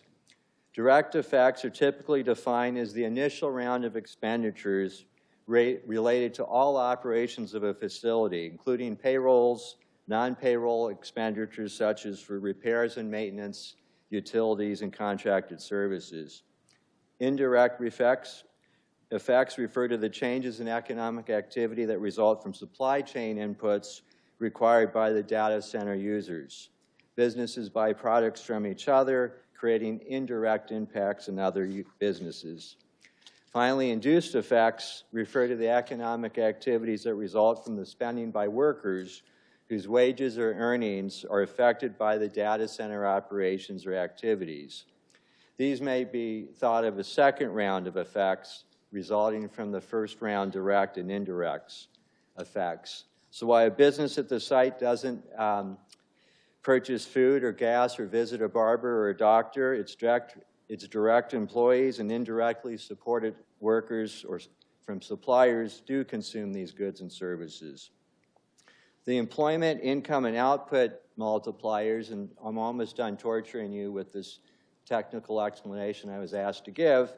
Output, just a fancy word for business volume, are key variables in any economic impact analysis. The magnitude of the multipliers depend upon the extent to which businesses purchase their inputs from other businesses located in the same region or geographic area, such as a county or a city, is contrasted with the purchase of goods and services or inputs located from folks outside the region or whatever the relevant geographic area is. A common method of estimating the economic impacts of development, such as a data center, is the use of input-output models. I'm not going to tell you about them other than to say we used something called a RIMS-2 input-output model that's produced by the United States Bureau of Economic Analysis. Now, because of a quirk of data center availability, the report relies primarily on a data set issued in 2023 with an underlying benchmark data from 2012 from the nation that uses multipliers from 2021, issued in 23 using 21 multipliers. For this presentation, we also showed the impacts using a recently issued update with multipliers from 2023 and an underlying national benchmark from 2017. In the 2021 data set, the data center industry sector had the highest employment multiplier in DuPage County. In other words, it rippled economic effects more than any other sector. In the 2023 data set, of the 64 economic sectors in this model, the data center sector had the sixth highest employment multiplier in DuPage County, with only a few sectors having higher employment multipliers. Petroleum, manufacturing, utilities, and water transportation are examples. Now, it would not surprise us in the long run if the older data set, the 2021 multipliers, turn out to be more accurate than the 2023 multipliers, because the newer data set reflects remote work due to the COVID behavioral reaction, which reduces local multipliers, and there were changes in consumer shopping patterns due to the COVID-19 pandemic that are now reversing. Also, in 2022, there were economic conditions distorted by pandemic-related activities. Fiscal stimulus, emergency spending, high inflation, we all know the supply chain disruptions. So the new data set, ironically, may skew economic relationships or the pictures of the relationships that may not be going forward. But the differences in outputs, the results from the use of these two data sets, are, to put simply, not a big deal. For the main two measures, the job estimates are within 18% of each other. The labor income estimates are within 12% of each other. And the difference between the base case and higher data center operation scenario will have a much wider variation in results than which data set we used. So based on the two, now we're almost to the punchline. Based on the 2021 data set, about 50% of the permanent jobs and about 62% of the annual labor income are estimated to occur within Naperville. Ongoing operations of the Karis Critical Data Center development and build-out are estimated to support 136 to 303 permanent jobs within the Naperville economy. The total annual labor income impact is estimated to range from $13.3 million to $29.6 million, or about $98,000 per job. Now, direct on-site employment at the data center is actually estimated to have a higher average income of about $136,000 per job. Now, based on the 2023 data set, ongoing operations of the Karis Critical Data Center development at build-out are estimated to support 112 to 248 permanent jobs within the Naperville economy. The total annual labor income impact is estimated to range from $11.6 million to $25.8 million. So now turning to the results of the fiscal analysis. Based on the 2024 applicable property tax rates and an estimate of the total equalized assessed value upon build-out of the data center development of about $21,200,000, upon full build-out, the Karis Critical Data Center buildings are forecast to generate about $1,298,700 in annual property taxes for all taxing districts, including School District 203. School District 203 is estimated to receive the largest share of annual property tax revenue at $998,000. The Naperville Park District is estimated to receive approximately $60,000 in annual property tax revenue. The Naperville Library is estimated to receive approximately $37,000. The College of DuPage approximately $38,000. The slide lists estimated property tax revenues for other taxing entities. The estimated equalized assessed value reflects an estimate that the completed data center buildings will be valued at about $150 per square foot for a total market value of $63,600,000 upon a full assessment. Just to put this in context, this assumption is close to the valuation of NTT's Global Data Center in Itasca, which has two completed buildings, one in 2021, another in 2024, and this development's valued at $166 per square foot of building space. Estimates provided by Karis Critical indicate that it anticipates paying an effective electric rate of 0.0876 per kilowatt hour, based on an estimated load factor ranging from approximately 0.55 to 0.90. All three phases of the development, when they're fully operational, are estimated to consume approximately 427 million to 698 million kilowatt hours per year. This equates to annual electric expenditures of approximately $37,377,000 to $61,163,000. Now, the city imposes a 5% electric tax based on the gross receipts of electric usage. This results in an estimate of an annual tax revenue of approximately $1,869,000 to $3,058,000 for the city of Naperville upon full build-out.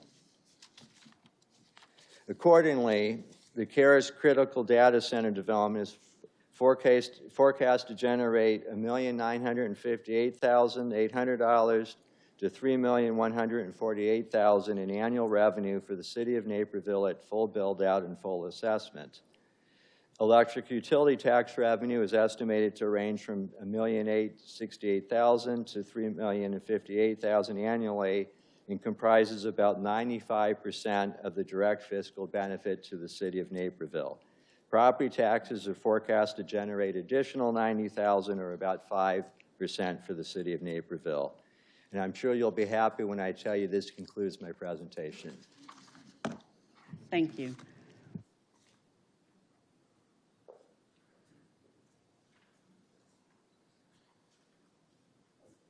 So that wraps it up for us. I know that the goal was to get to resident input, but we'll have experts available and would be happy to answer questions if we get to that point. Great, thank you. All right, I would like to hear from any of the members, public, present tonight to speak on the case. Secretary Wright, please call the first speaker. We have Lori Melhart, followed by Bill Nestor. Nessel, sorry.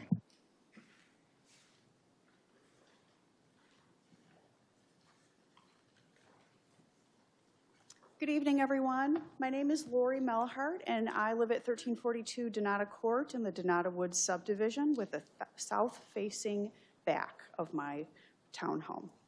I want to talk today a little bit about whether this is actually going to benefit all of us residents that live in Naperville and that live in that surrounding area.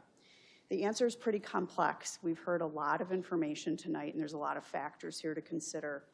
I looked and did a lot of research, and in theory, this could benefit homeowners, but there's also potential cost to homeowners and the residential environment that could offset these gains and even put downward pressure on property values.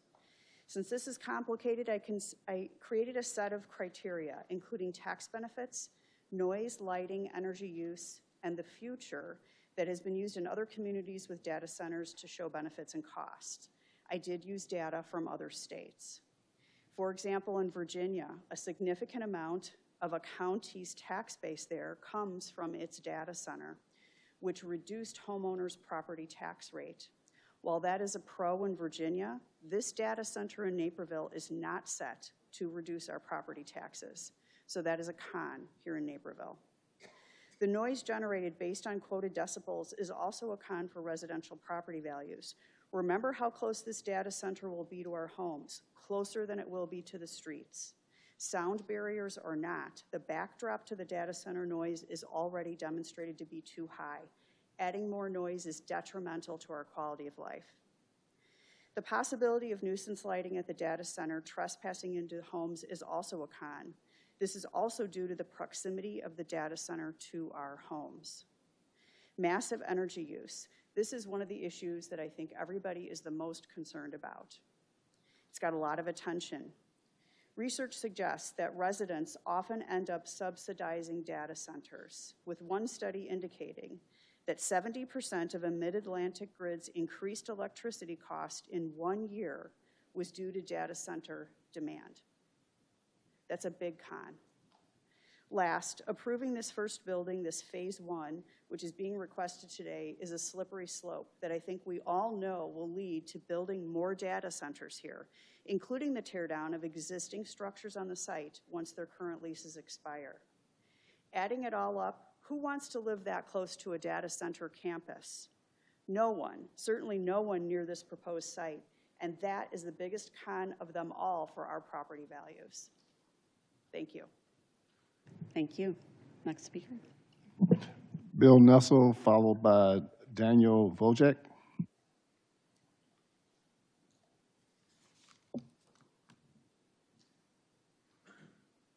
How do we?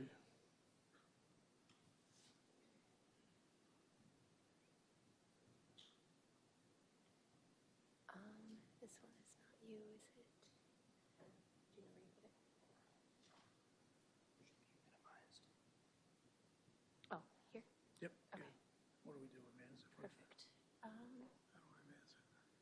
Okay, if you want to just use the arrows on the keyboard, Okay. that will advance the slide. Good enough, thank you. Okay, sure. Good evening, Commissioners. My name is Bill Nestel. I've been a resident of Donata Woods for about 21 years now, and I'm also the president of the Homeowners Association. Why the data center is the wrong fit for Naperville? Electric capacity is the first thing I'd like to talk about. Electric capacity impact.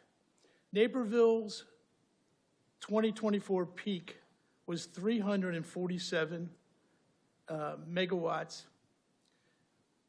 This proposed phase 1 data center could draw 34 megawatts continuously, about 10% of our city's peak, equal to the demand of 27,000 homes.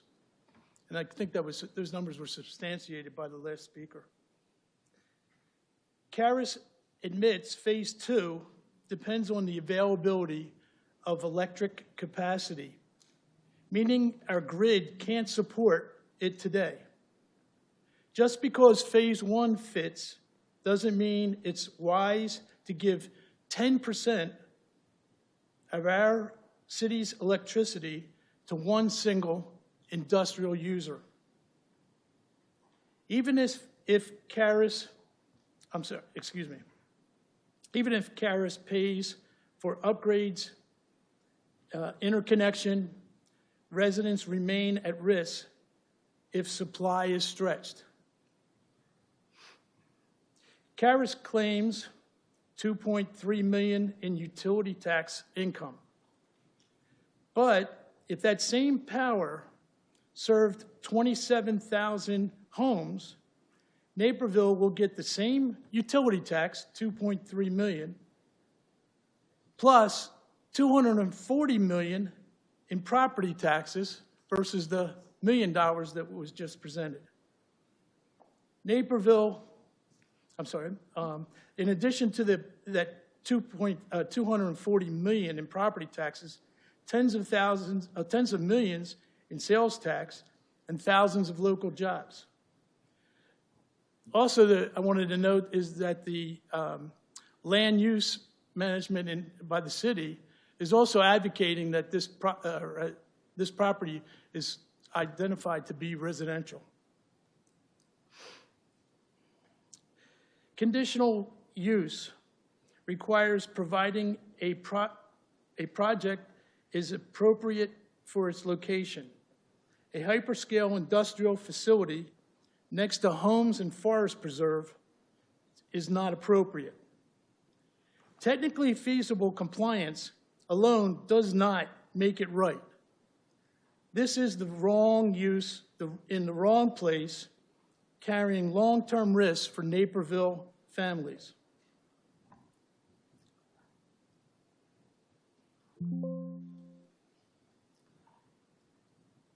Let me speak about water impact. Staff reports say Karis plan to use a closed-loop cooling system, which uses less water than evaporative methods. But even closed-loop systems need water for heat rejection, releasing absorbed heat, and makeup losses, replacing what's lost through leaks and evaporation. That still means daily water consumption, added strain to our Naperville's capped Lake Michigan allocation, and heavy reliance on strict enforcement. Without binding conditions, Karis could change to a higher consumption system in the future. There are some regional risks.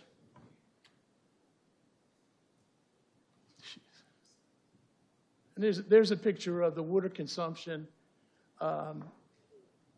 conservatively using the closed loop system, and the evaporated system is the higher bar on the right.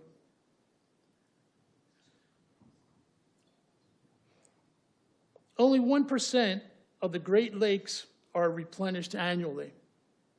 Joliet's aquifer already failed and is forced to use or purchase its water from the city of Chicago. Even with a closed loop, Naperville cannot take water security for granted. Cooling systems. Cooling systems, a closed loop may be proposed, but not enforceable conditions guaranteed. The city should require permanent binding conditions tied to approval. Without them, Karis retains the option to switch to a cheaper, more resource-intense technology. Just in closing, the project strains our grid, pressures our water supply, hides behind incomplete details, and offers little real benefit in return. Approving it puts Naperville families, not Karis at risk. Thank you. Thank you. Next speaker. Daniel Wojcik, followed by James Butt.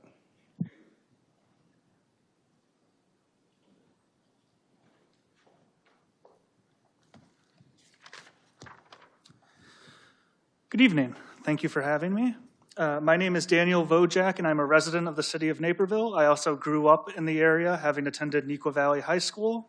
While I'm not one of the most directly impacted residents, I am still a concerned resident and would like to make my public comment at today's hearing.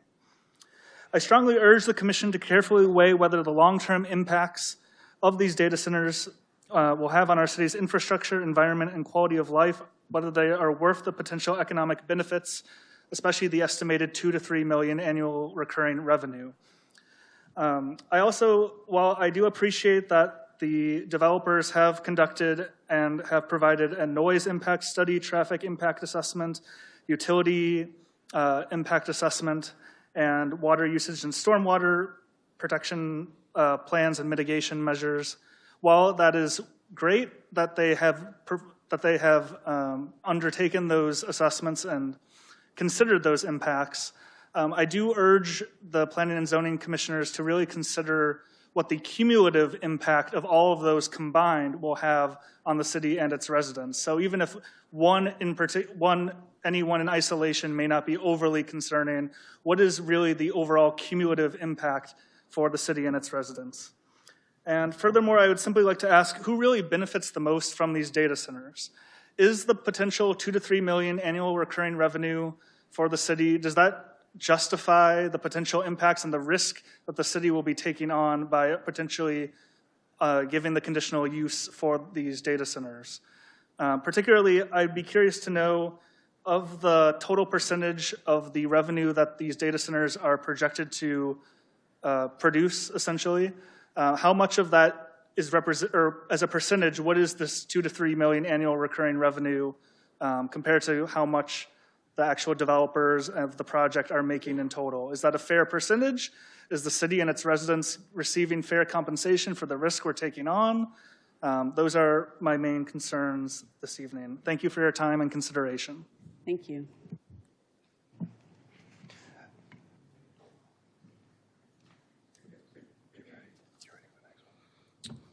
James Butt, followed by Ken Schmidt. I'm James Butt. I live at 25W 130 Fairmeadow Lane in Naperville. I live approximately 1,300 feet north of the proposed data center property. In my day job, I'm the VP of Technology at a technology company. For the last 30 years, I built, operated, and currently lease data center space in multiple data centers throughout the U.S. I have seen the monumental scale changes that transform these facilities from things that fit in commercial buildings to large-scale, multi-building industrial facilities like what is being proposed. I cannot find a single modern data center in Chicago that's been built in the last 10 years that is not zoned in an industrial area versus the light industry zoning that is in this case. I've been outside many of these facilities and I'm very skeptical of the presented noise impact. I urge the board to review issues with local municipalities that have had issues in Prince William County, Virginia. Can you imagine being in the townhouses on Weatherby on a hot summer night? The power's out. They fire up 48 locomotive-sized, no kidding, that's how many horsepower they are. They're equal the size of locomotives. 250 feet from your bed. You can't open your windows because the generator noise and the exhaust from the generator, the screening walls that they're talking about, they're gonna help a little, but it's not gonna entirely make that go away, right? I read the staff report and I'm concerned that there's no mention about fuel storage. Tier 3 data centers will have a minimum of 12 to 24 hours of diesel fuel on site. They listed 24 3-megawatt generators per building in the noise impact assessment. These generators will each consume 125 to 200 gallons of diesel fuel per hour each, 3,000 to 5,000 gallons per hour per building, depending on load. They would need a minimum of 36,000 to 115,000 gallons of diesel stored per building. That is significantly more than the 12,000 gallon limit a gas station is allowed to have in Illinois. When power goes out, a continuous stream of refueling trucks will start to come to replenish the fuel tanks at 4,000 gallons at a time. That's how large the fuel trucks are. If this were not a data center, with this volume of fuel stored on site and the fuel transferring that happens, the fuel polishing that they need to do to keep the diesel fuel viable, I'm pretty sure this would be considered a petroleum products processing and storage facility that Naperville has as an industrial zoning use only. Our neighborhood is 700 feet away, and every resident has its own well. We are reliant on clean groundwater. Storage and transfer of large amounts of fuel, feet from people's homes, has elevated risk from fire and to the environment. It is unclear what type of battery, in addition, it's unclear what type of batteries they'll be using for their uninterrupted power supplies. Most modern data centers have started to use lithium-ion batteries as one of the types of batteries in these data centers. They're known for thermal runaway conditions and are hard to put out once they're on fire. Fire departments struggle to put out these types of fires even when it's a single electric vehicle, and this facility will have many, many more times batteries. In addition, the developer and their attorneys keep calling this a boutique data center, which is misleading and manipulating. 7 years ago, this data center would have been one of, if not the largest in the area. Today, this is not one of the largest data centers being proposed or built in the area, but it would still be in the top 20% by square footage and power usage. This proposed facility is industrial and does not belong to close proximity to homes. Thank you. Thank you. Next speaker. Ken Smith, followed by Joseph Lambert.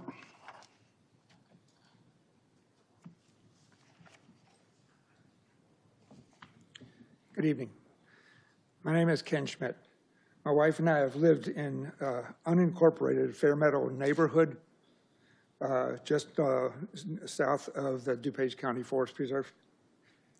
Thank you for listening. I worked at AT&T Bell Labs.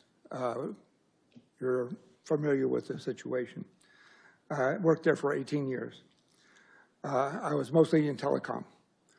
I know about the always-on concept. When you're dealing with a telephone company, the call will always go through.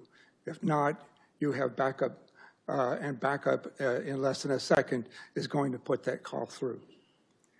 No one ever complained to AT&T about noise or diesel fumes. I assume that Nokia has data centers as well.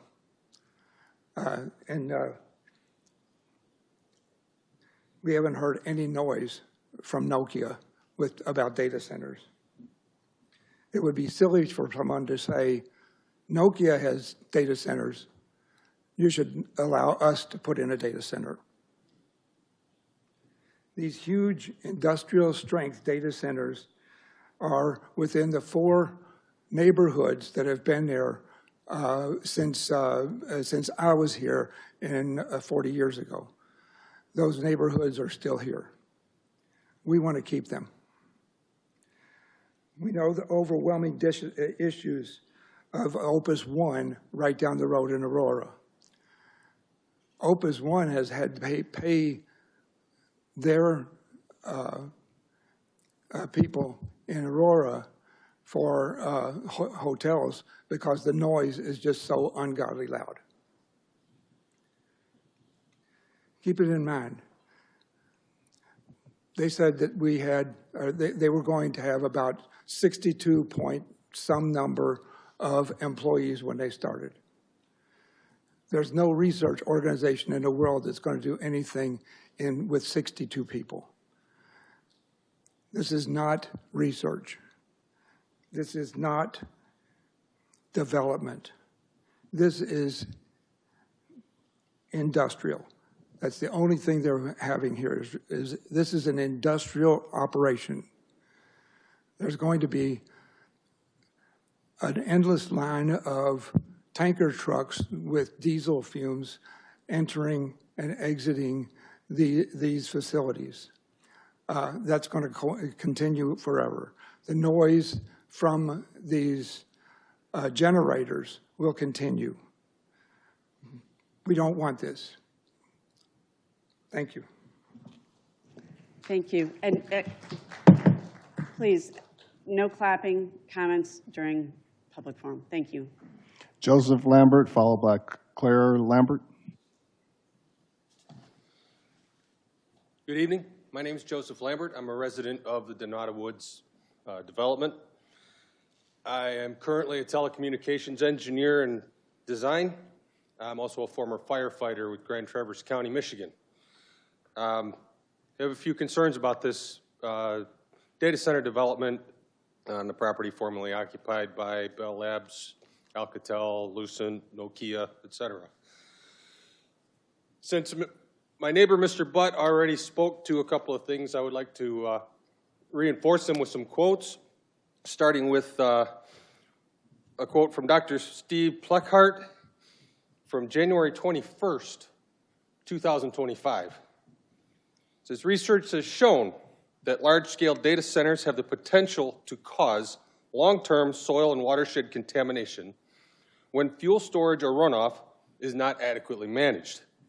In fact, environmental experts warn that contaminants can leach into surrounding neighborhoods and forest preserves, creating risks not only for wildlife, but also for families on private wells. That was Dr. Steve Plekhart via LinkedIn. So the question would be, is there some kind of spill mitigation plan in place? Should there be a spill, what kind of relief can our neighbors expect? I also take an issue with, from my firefighting history, the buildings are being termed as 2 stories. I'll agree. They have 2 floors, a main floor and a second floor. According to the architectural design, which was pretty thoroughly explained, it's 56 feet, 8 inches tall, advertised as 2 stories. My experience in the fire service, we are trained a commercial building floor or story is 12 feet. 56 foot, 8 inches is over 4 2/3 story. So the good faith design is already questionable in my mind to this facility. Mr. Budd also touched on battery systems. Quote from Data Center Dynamics 2023. Industry experts also emphasize that lithium-ion battery systems, now widely used in data centers, carry significant fire risks. These fires are difficult to extinguish, produce toxic gases, and can spread rapidly. As one industry analyst put it, ignore lithium-ion at your peril.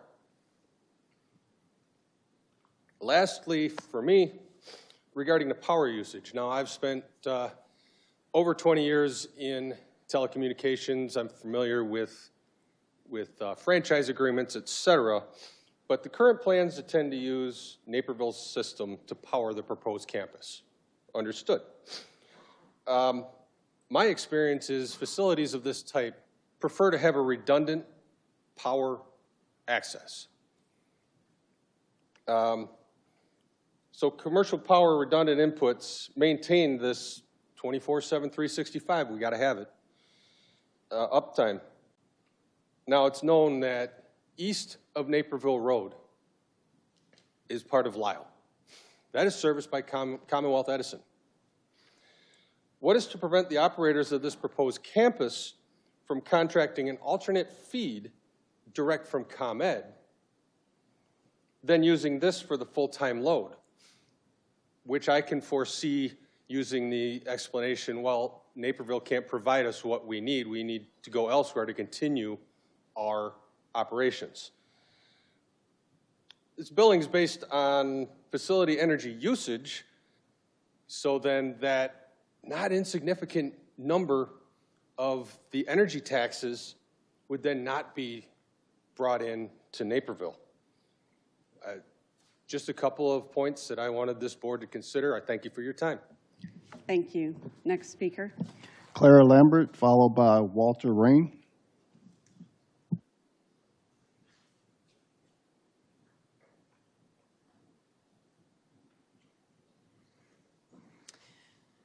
Good evening. Thank you for, my name is Claire Lambert. I live in Donata Woods. My home and most of the homes in my neighborhood are less than 1,000 feet from the proposed site. And I'm here tonight on behalf of my family and my neighbors to urge you to deny this conditional use permit. It's not just my voice. The neighbors of Donata Woods, Fairmeadow, Naperville Commons, and others have united, and together we've submitted a petition. When we submitted it on Friday, there were 1,747 signatures, and in less than a week, when I checked it today, there were over 1,900. These signatures represent not only residents in the 4 surrounding neighborhoods, but also people across Naperville, nearby communities, and relatives of those who are directly affected. And we're not closing this petition yet. We're going to keep it open so you can see the growth in the numbers every day. That growth is proof that opposition is strong, expanding, and will not fade. I want to direct you to the Naperville Land Use Master Plan. It provides clear guidance. It calls on the city to protect and preserve the integrity of existing residential neighborhoods, encourage compatible development adjacent to existing residential neighborhoods to minimize negative impacts, support development patterns that protect public health, safety, and the overall quality of life for residents. This petition fails each of those tests. The developer has been assuring us that the noise will remain below background levels, that diesel generators will only run for outages or periodic testing, and that berms and landscaping will shield the neighborhoods. But we know from real-world experience of our neighbors in Aurora that these promises don't hold up. Families near the Cirrus One data center were promised the same safeguards, yet today they endure constant mechanical hum, vibrations, and health complaints. Aurora city officials confirmed the facility was out of compliance and had to order repairs after the fact. By then, the residents had already suffered. Naperville has the chance to prevent those mistakes before they happen here. And then from a public health perspective, and I do have a graduate certificate in public health, the evidence is clear. The World Health Organization classifies diesel exhaust as a Group 1 carcinogen, in the same category as asbestos and tobacco. The U.S. Environmental Protection Agency has found that even low levels of fine particulate matter from diesel emissions worsen asthma, increase cardiovascular disease, and reduce life expectancy. And the Centers for Disease Control and Prevention link chronic noise exposure to elevated blood pressure, sleep disturbances, and impaired learning in children. These are not abstract risks. They're well-documented health impacts, and they fall hardest on children, seniors, and families living less than 1,000 feet away. Even the developer's claim of only 5,000 gallons of water per day equals nearly 2 million gallons per year. That's the equivalent of more than 50 households. And I'll stop talking about water because I think you've heard a lot of that. But anyways, this is not a by right use, it's a conditional permit, and your responsibility is to decide if this is appropriate for this location. And I understand that's a technology corridor, but most of the technology corridor is not touching residential areas. The Naperville Land Use Master Plan, keep that in mind. Listen to the experts from the World Health Organization, EPA, CDC, and the voices of nearly 2,000 and more residents all point to the same conclusion. This massive industrial data center is incompatible with residential neighborhoods. On behalf of my neighbors and the thousands of petition signers whose numbers continue to grow, I respectfully urge you to deny this permit, and we'll keep adding signatures because this community will not stop speaking up for its health and its future. Thank you. Thank you. Next speaker. Please, no clapping. We have a long night. I'd like to hear everybody. Thank you. Walter Ring, followed by Charles Desmond. Good evening. My name is Walter Ryan. I'm a resident of Donata Woods. Karis claims in their petition that the data center project supports public health, safety, property values, development, city land use, master plan. However, I think the evidence suggests otherwise. First, the data center threatens public health and safety. Data centers, as you've heard earlier tonight, are massive polluters. Their cooling systems and diesel backup generators produce noise and emissions, which are linked to respiratory issues and chronic health risks. They create electrical and chemical hazards and put a huge strain on our electric grid. In fact, since only one of the proposed centers can be built currently, that should suggest loudly that there's going to be a strain on the system. So unless something changes, phase 2 is not going to be built. Now, they do point out that they're going to generate $61 million in construction spending and hundreds of jobs, assuming the entire project is completed. However, they're only asking for 120 parking spots.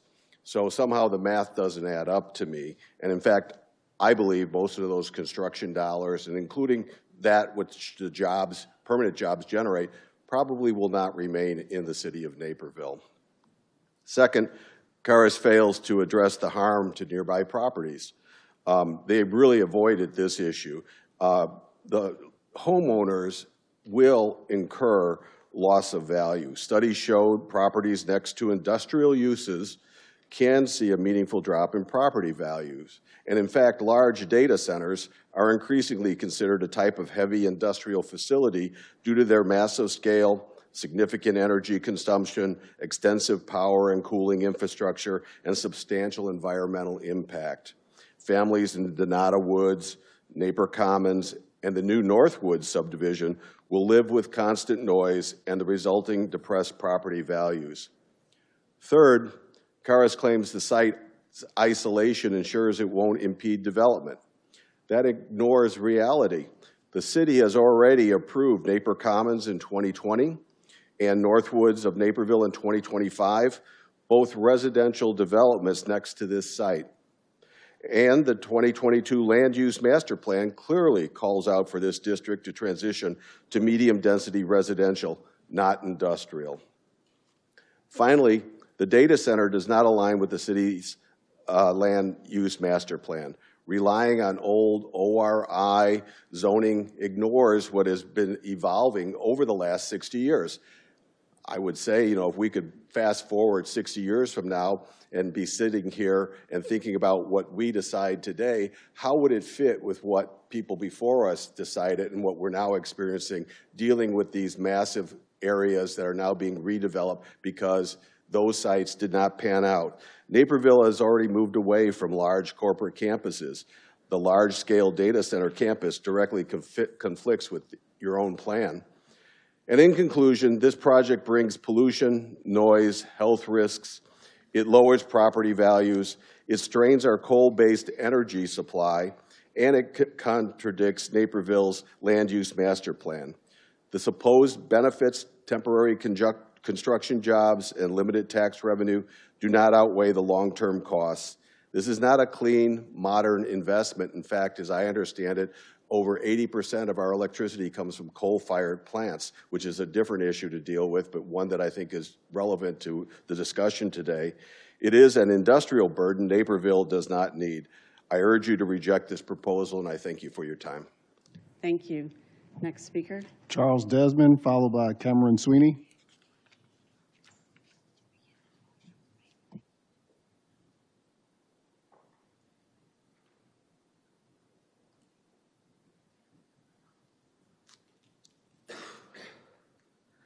My name is Charles Desmond, and I live in Napier Commons.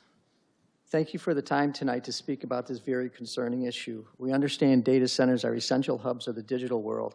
However, their operation often comes with a number of costs. The one I will be briefly addressing tonight is noise pollution. As the need for these facilities expand, the sounds generated by their equipment and cooling systems increasingly disrupt the surrounding communities.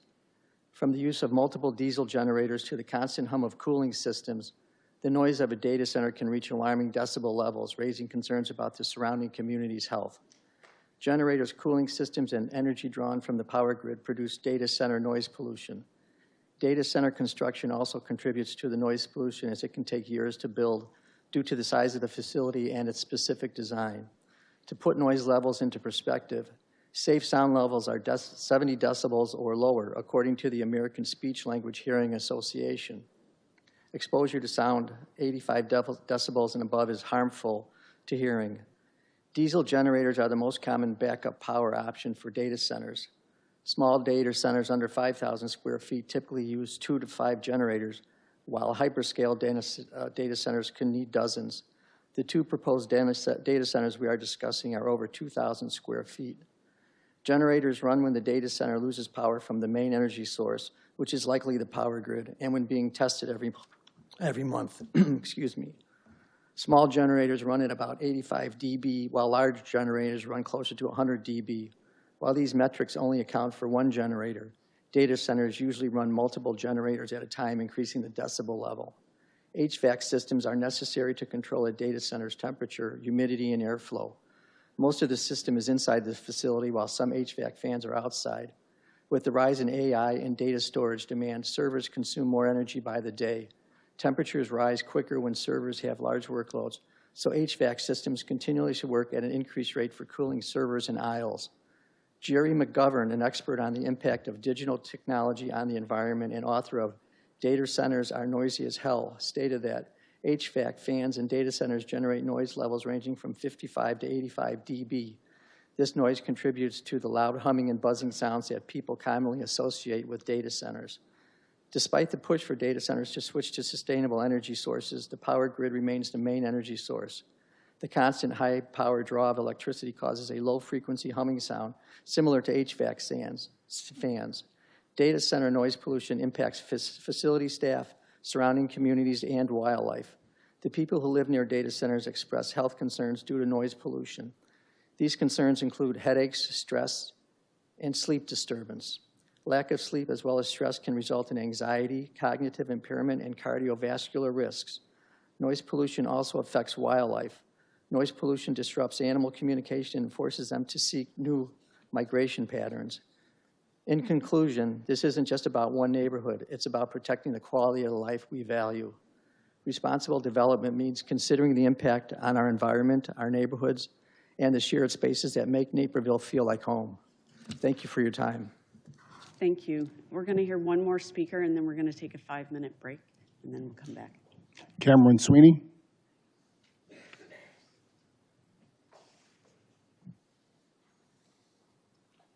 Hello, I've been a resident of Naperville for nearly 25 years now, and I've lived both in the area of Donata Commons as well as the I-88 corridor.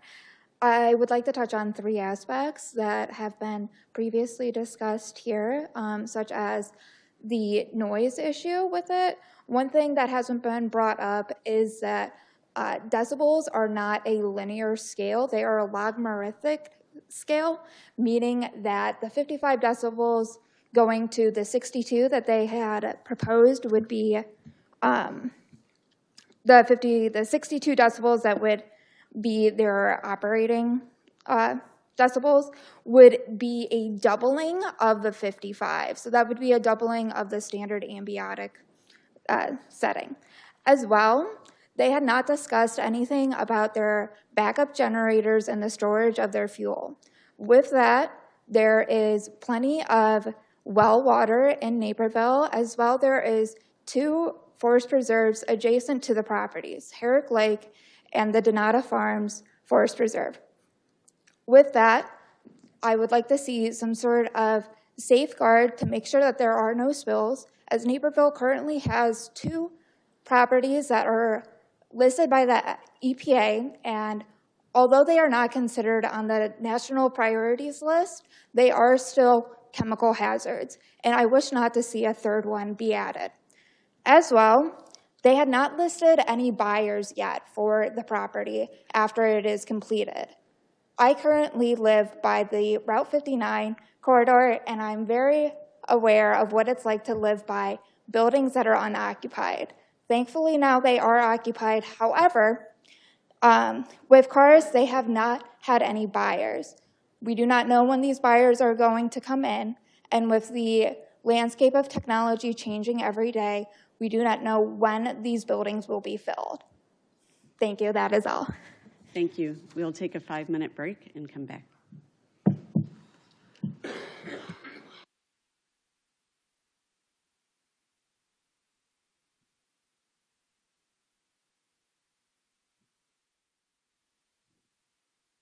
Let's get started. Next speaker, please. Victoria May, followed by Sarah Bao. Hello, I'm Victoria May. I've lived in Naperville my entire life. I live closer to where Kalasha is, so this is nowhere near me, but it still affects me in the long run. I'm against the building of this data center, not only from the recently discussed water pollution, the electrical grid problems, and the noise pollution, which also, for the noise pollution, in Printers Row in Chicago, they were originally estimated to have roughly 50 decibels as well, but now they are operating at 70 decibels, which is way over the limit. It's about 4 times the original. I'd also like to talk about the pollution of the diesel generators.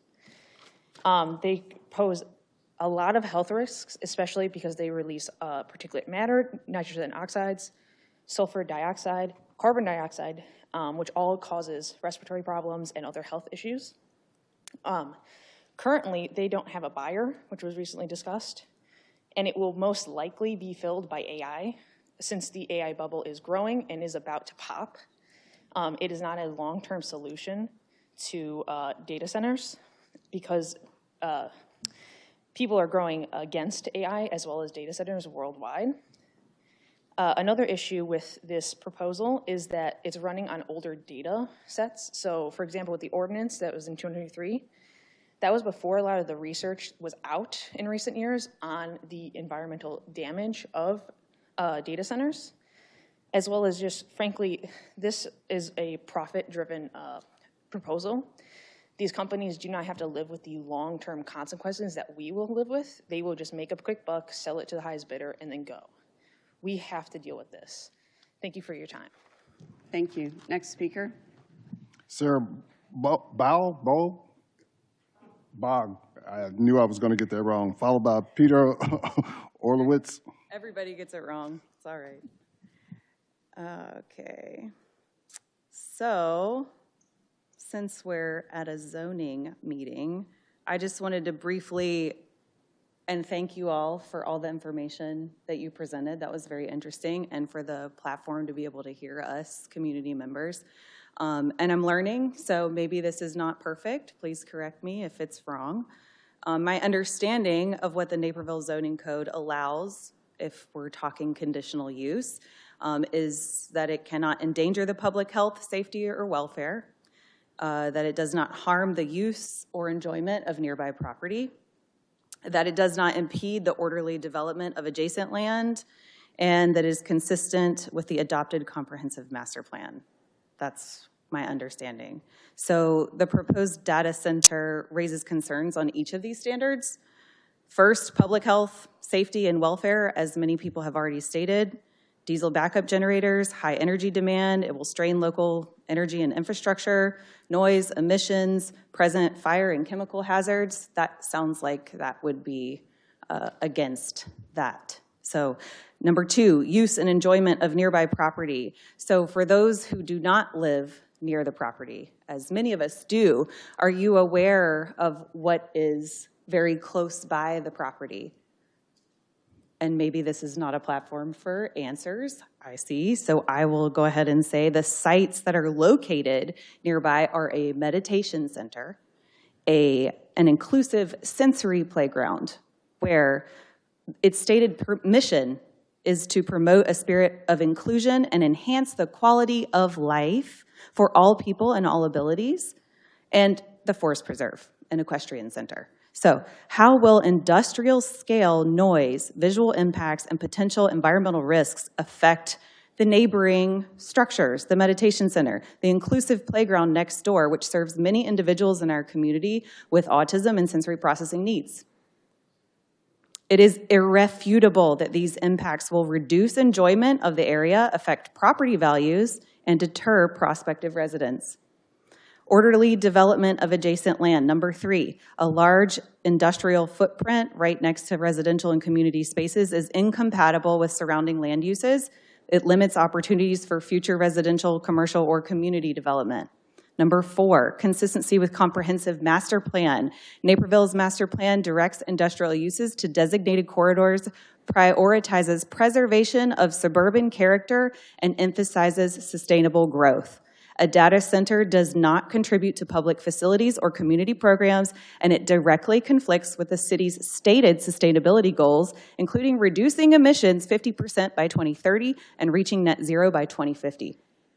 In closing, the facility even exceeds the intent of a light industrial I-1 zoning. Its high energy use, extensive cooling infrastructure, and backup generators create impacts more typical of heavy industrial uses, making it inconsistent with the scale and character envisioned for areas near residential neighborhoods. Thank you. Next speaker. Peter Olowitz, followed by David Bruck. Good evening. My name is Peter Orlowitz. I'm a resident and homeowner in the Napier Commons subdivision. I have two issues that I want to highlight. First of all, the stated purpose of the 2023 amendment to the zoning code, and then the alteration of the essential character of the neighborhood that this development would produce.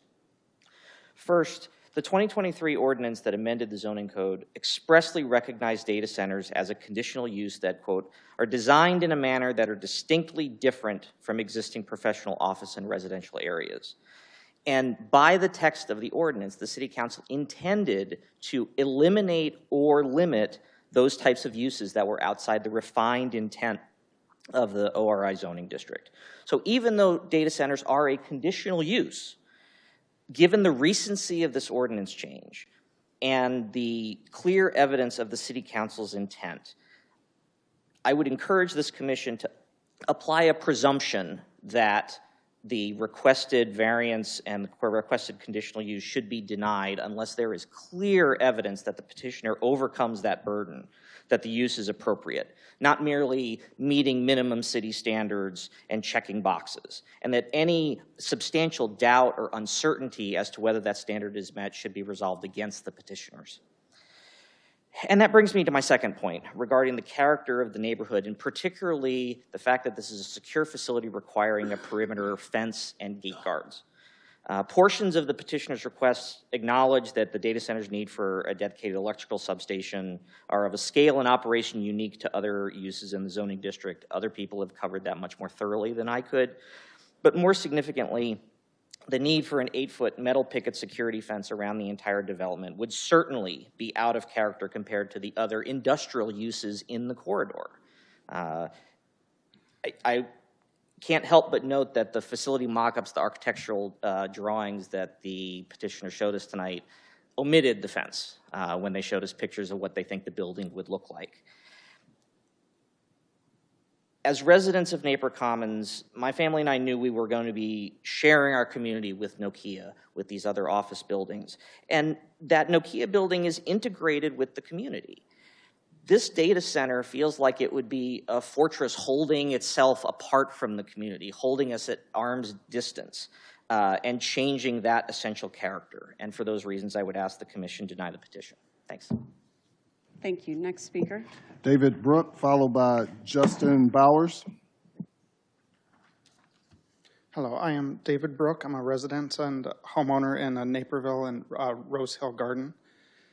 And I would like to call some of the facts that were presented by the petitioner, and I would recommend we deny the conditional use petition. So specifically, they mentioned there was a previous location that had 2,000 parking spaces, and they're going down to, 75 or so expected employees for phase one. And I really want to compare, like, what's the tax benefit should it be used for any other purpose besides this industrial scale data center? If it were, whether it's used for the other intended purposes, office space or light industrial, or if it were rezoned for residential like the surrounding areas going in that direction, that you would get more tax benefit from that. But also they didn't consider with the 1.3 million, what would be the cost from reduced property taxes from the decreased property values in the surrounding area. Also, they mentioned the provision to increase the wall size for an equipment yard wall, and whether that's to help with some of the noise pollution, which it wouldn't be sufficient if they end up running all of the generators together, but also They showed the video going through there aren't mature trees that are grown in a lot of the landscaping around the location, but there are still very visible gaps. You can see the building at many different angles. And we'd be putting up a large wall that would be an eyesore. So specifically the provision to increase the wall size, I would deny. And then, let's see, they mentioned that they are doing a major work to rework the water lines for a sufficient capacity. They say they are only using it for fire suppression, but simply having those water lines available, while they claim that they're going to be using a closed loop, more efficient dry evaporation cooling system, I don't know what would be stopping any potential buyer from changing their water use. And similarly, if they end up exceeding any of their stated electrical maximums, should that be an additional burden? So, and that also is just a resident, I would caution anything that's going to increase my water bill, electric bill, et cetera. All right, thank you. Thank you. Next speaker. Justin. Yeah, hold on, excuse me. I've asked nicely, and if you want to continue to clap, we can just keep taking 5-minute breaks. We are trying to get through the public forum. Please, thank you.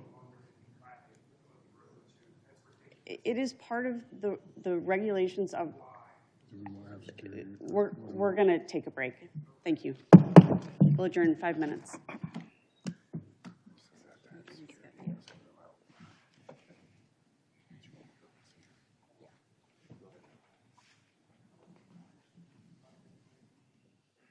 All right, we'll get started. I do ask that you respect the guidelines for being in here at Planning and Zoning. If we cannot respect those guidelines, I will adjourn and we can proceed October 15th. Thank you. Next speaker. Steve Jarvis, followed by Doug Reneker.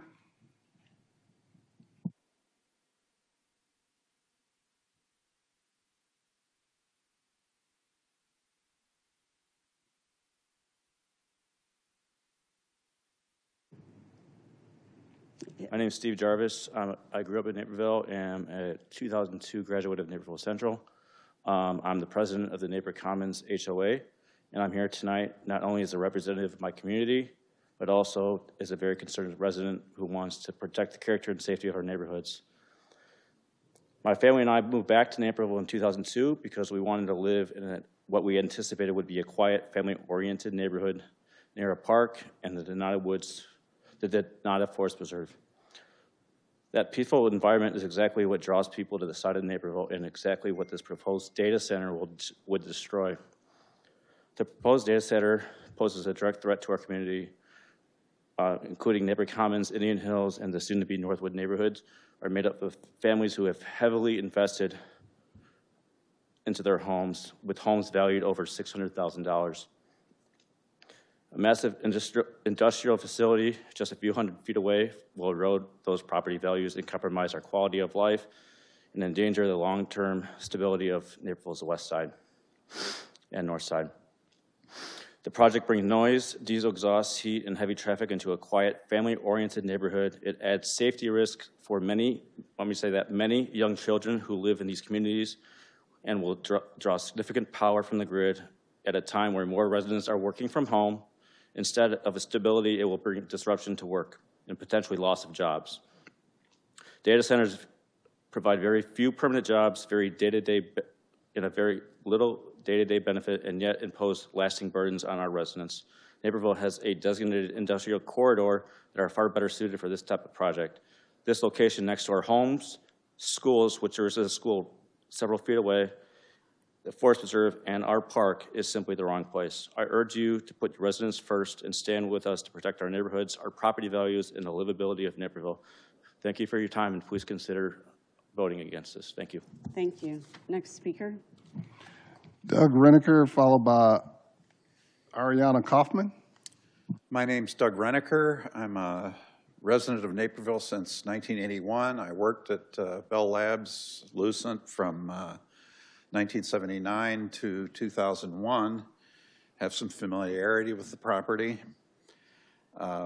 It's clear that this development is going to be limited by the amount of energy that's available, that is electrical energy. Increasing capacity is a cost that has to be borne by someone. I know Naperville pioneered impact fees years ago when developers wanted to annex to the city. I think there's going to be continued demands on Naperville's electricity for maybe this data center, maybe charging stations, whatever. Maybe this isn't the forum, but I think that's something that needs to be considered, as I would like to see that the beneficiaries of the electricity pay for it. The other thing I want to bring up is kind of the almost dead elephant nearby, the old Bell Labs building. I really don't think they're going to get back to the glory days of those parking lots being full of cars for people that are working there. But it does beg the question of what direction that's going to go and what pressures there will be in the future for the development of that property. Will it be data center? Will it be residential? What will it be? You know, and then what happens there? And then the last point I want to make is about this notion of co-location. That's kind of an interesting idea.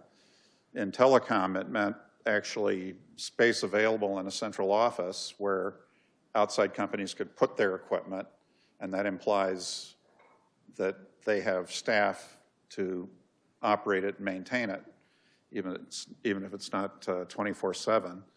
And I don't know what their colo model is, whether they are only renting compute capacity or if they're honestly renting space.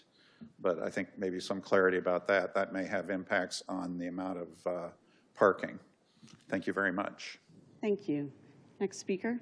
Ariana Kaufman, followed by Sarah Burgrade.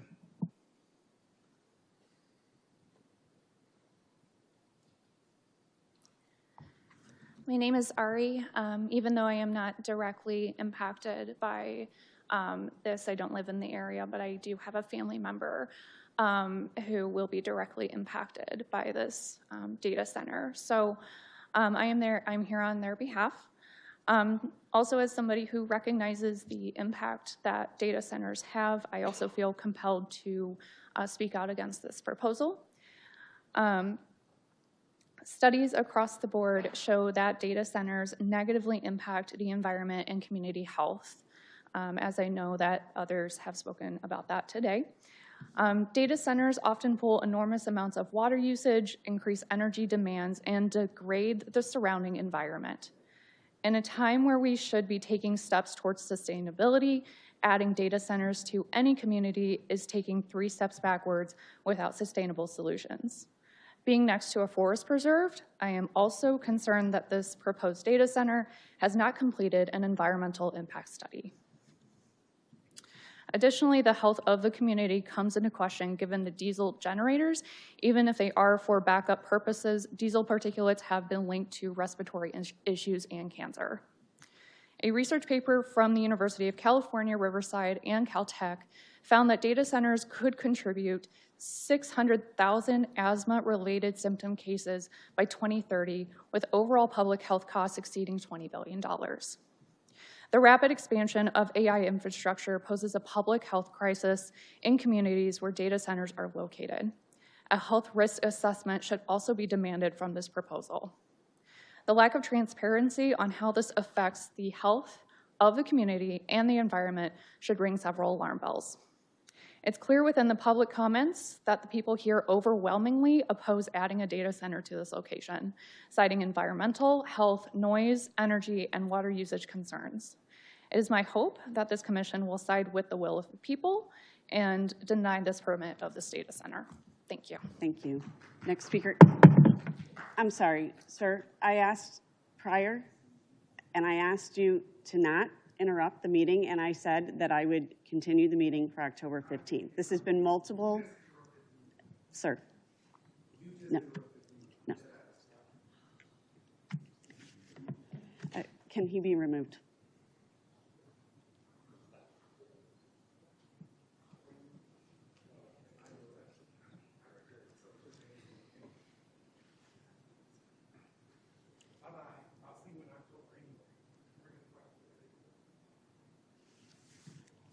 All right, let's get.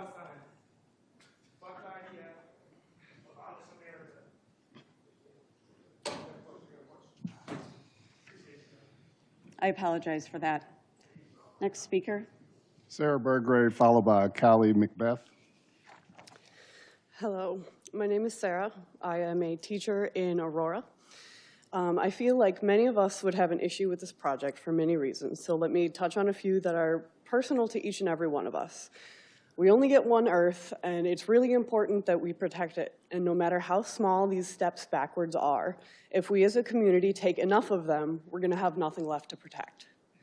Building and sustaining something this large will create issues such as large amounts of e-waste, soil pollution during construction, air pollution, potential electricity shortage for the surrounding area, and local job displacement. The jobs that this creates would mainly be specialty jobs in which outside help would be required, thus lacking the job availability for the local community. The noise that this will produce, both from construction and from the facility itself, will disrupt local wildlife who reside in the nearby forest preserves, which lie only 2 to 5 miles away from the building site, as well as residents in the local area who live less than a mile from the site. Some important questions to consider here.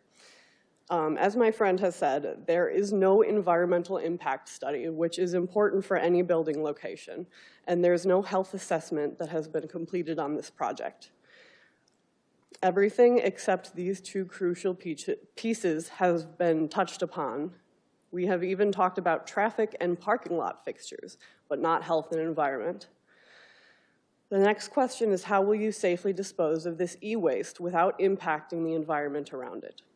The profuse amount of public comment that's against this facility is too much to be ignored. We hope that you will take this citizen input into serious consideration. Thank you. Thank you. Next speaker. Callie Macbeth, followed by Jan Banowitz. Callie Macbeth. Jen Banowitz, followed by Barbara Benson. Hi, I'm Jen Banowitz. I have lived in Fair Meadow neighborhood, which is adjacent to this property, for 24 years. I wanted to thank you for this forum and also thank the petitioner for the information.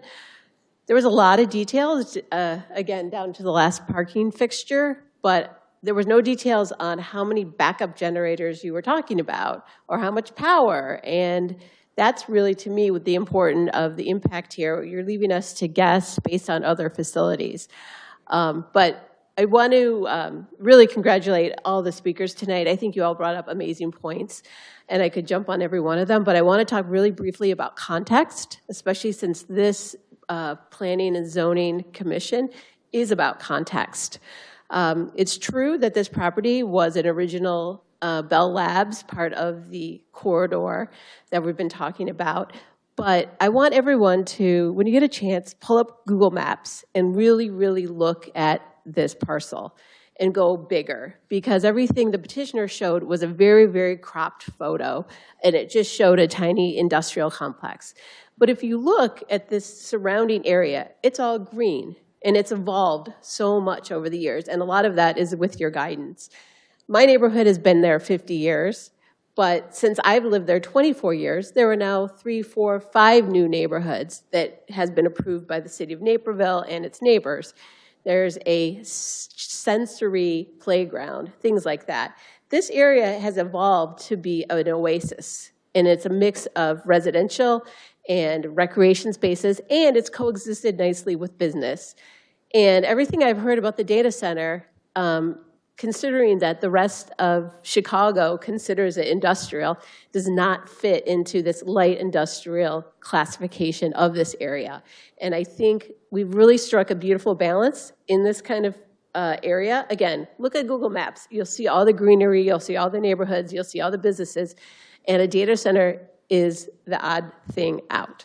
So please consider that, and I would hope that if you are thinking about your own neighborhoods, would you want a data center built next to your neighborhood? So when you're making that decision, you know, it's really something you need to take to heart, because we're neighbors. And whether you live in this part of Naperville or my part of Naperville, it's a slippery slope. And once a data center is approved one place, it might suddenly be approved many other places too. So we are very careful to be setting a precedent here. Thanks for your time, and I appreciate the forum this evening. Thank you. Thank you. Next speaker. Barbara Benson, followed by Charles Byers. Good evening. I'm Barbara Benson, Chair of the Naperville Environment and Sustainability Task Force Building and Development Committee. I'm here to express our concern regarding the proposed Karis Critical Data Center. Despite being zoned ORI and the amended ordinance allowing a data center as a conditional use, we see this project's location as inconsistent with the city's long-term vision as outlined in the 2022 Naperville Land Use Master Plan and poses significant impacts on the nearby residential area. The Land Use Master Plan designates this area as a regional center intended for multi-purpose development that attracts visitors and customers from the surrounding region. Data centers are industrial facilities with low employment density and minimal community interaction, making them incompatible with this vision. Approving a data center would also undermine the city's strategic plan for the I-88 corridor. The city identified this area as a major redevelopment opportunity, seeking to attract businesses that create high-paying jobs and contribute to a vibrant economy. The data center would generate few jobs and no public use. It runs counter to this goal. It also clashes with the guiding principle number 3 of the Land Use Master Plan, which emphasizes a diverse mix of business and employers that foster economic growth. In addition, data centers place a substantial strain on local utilities. The proposed facility would require a significant increase in electricity and water use, potentially necessitating expensive upgrades and raising costs for residents. Furthermore, a data center provides minimal economic benefit to the community, while it generates very few jobs, negligible sales tax revenue, especially when compared with mixed-use developments, retail, housing. The project's location near the residential areas is also a concern. The data center's diesel generators will cause, as other people have indicated, both air and noise pollution, directly affecting the health and quality of life for residents. Additionally, the facility's extensive lighting could contribute to light pollution. In conclusion, approving this data center would mean losing an opportunity to develop mixed-use housing and other development activity that the city has sought in this area.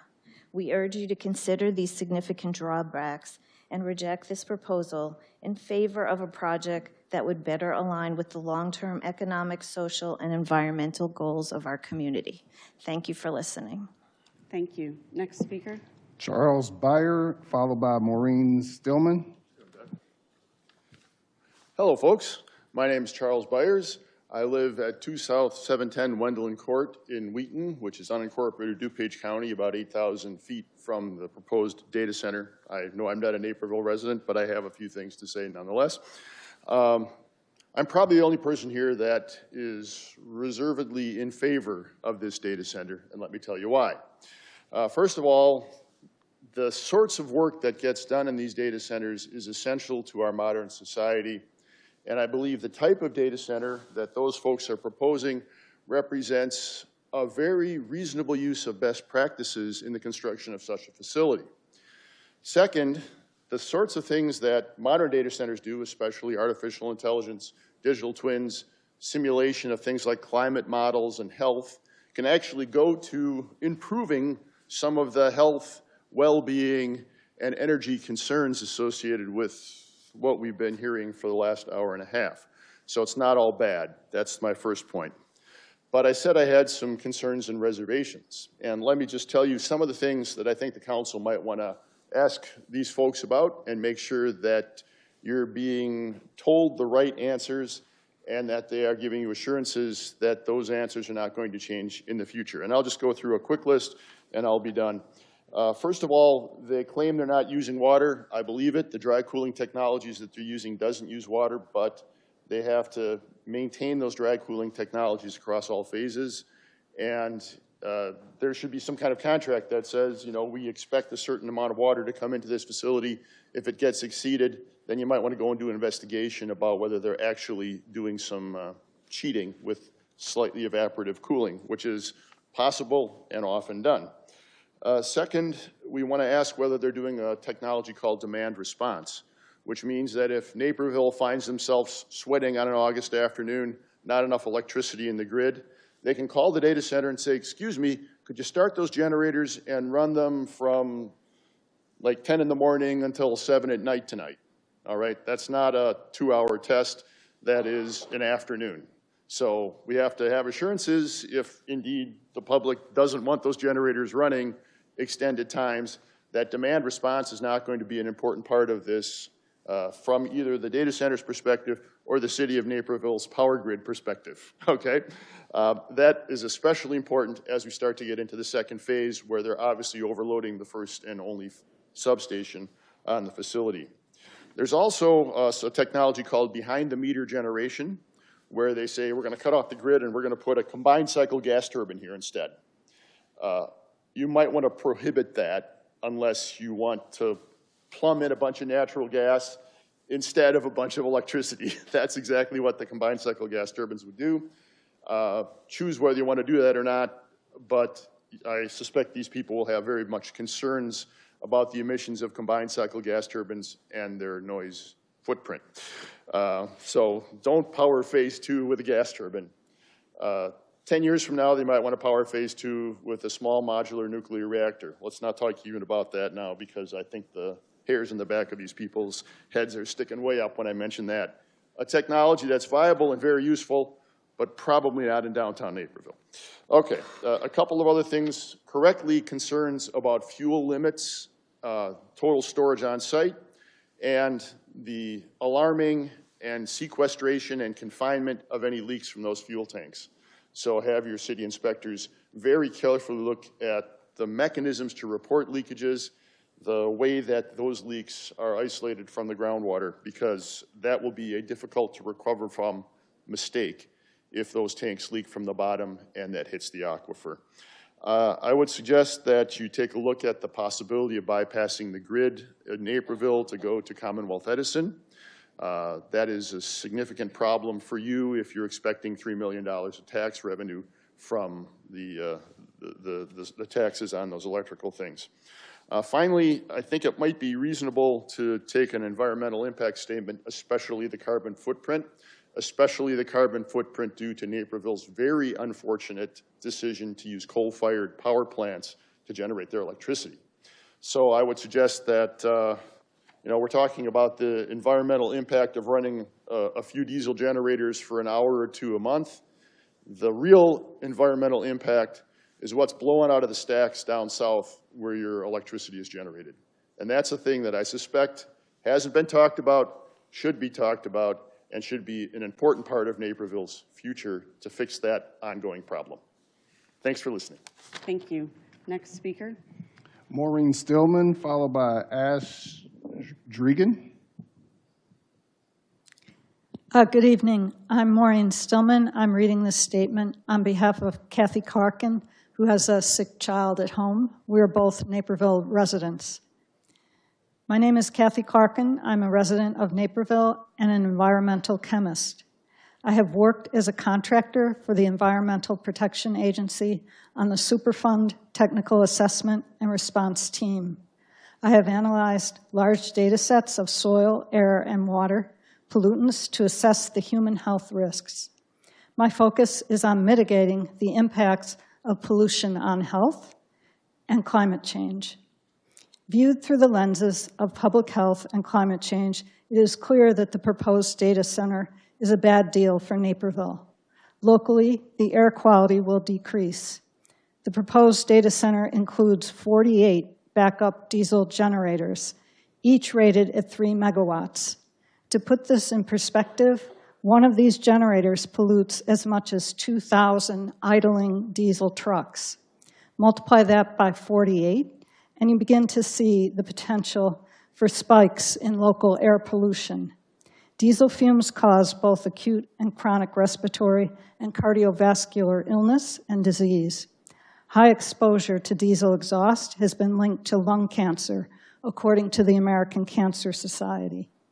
Diesel is also very noisy, and the generators will be much louder than trucks. Residents living in the vicinity of the proposed data center are already burdened with higher exposure to air pollution and noise due to the proximity to busy roads and I-88. In addition to the local air pollution, regional air pollution will increase because of the significant increase of electricity demand, a 44% increase in Naperville's overall electricity usage. Naperville's current electricity mix is approximately 80% coal, as the prior speaker mentioned. So this increase in demand will result in an increase of the amount of coal that we burn. Burning coal releases air pollutants such as nitrous oxides, sulfur oxides, and particulate matter into the air, which increases the risk of respiratory and cardiovascular disease. Air pollution modeling shows that this pollution travels throughout the region, impacting not just the downstate residents, so Prairie State is in downstate Illinois, but also residents of DuPage and Cook counties. Burning more coal to power a data center also increases the amount of carbon pollution into the atmosphere, when rapid decarbonization is actually what is needed. Naperville, a community with some of the dirtiest electricity grid in Illinois, has no business considering a data center if we intend to reduce our carbon emissions.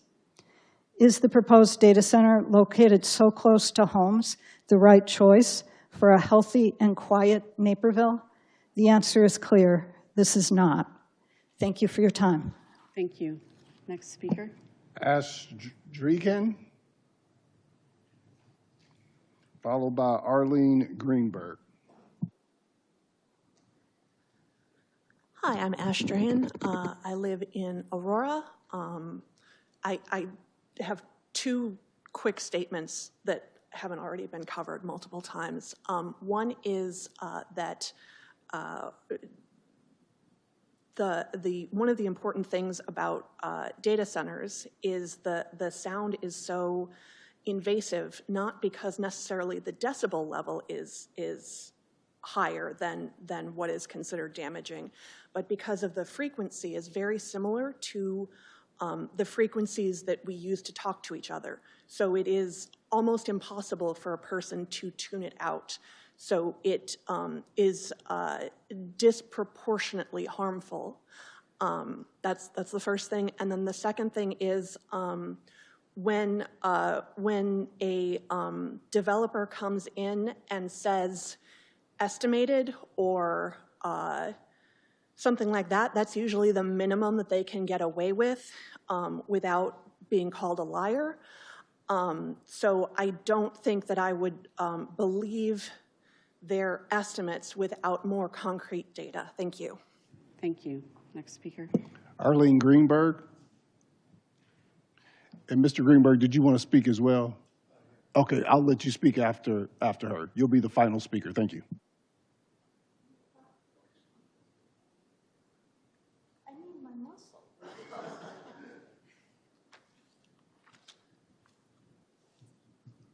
Hi, my name is Arlene, and I've been a DuPage County resident for, I'm just going to say over 60 years. That's good enough. And my husband here, who's with me, is the same.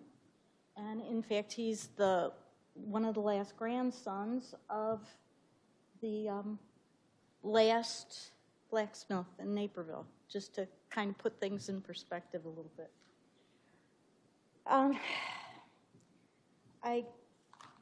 Excuse me.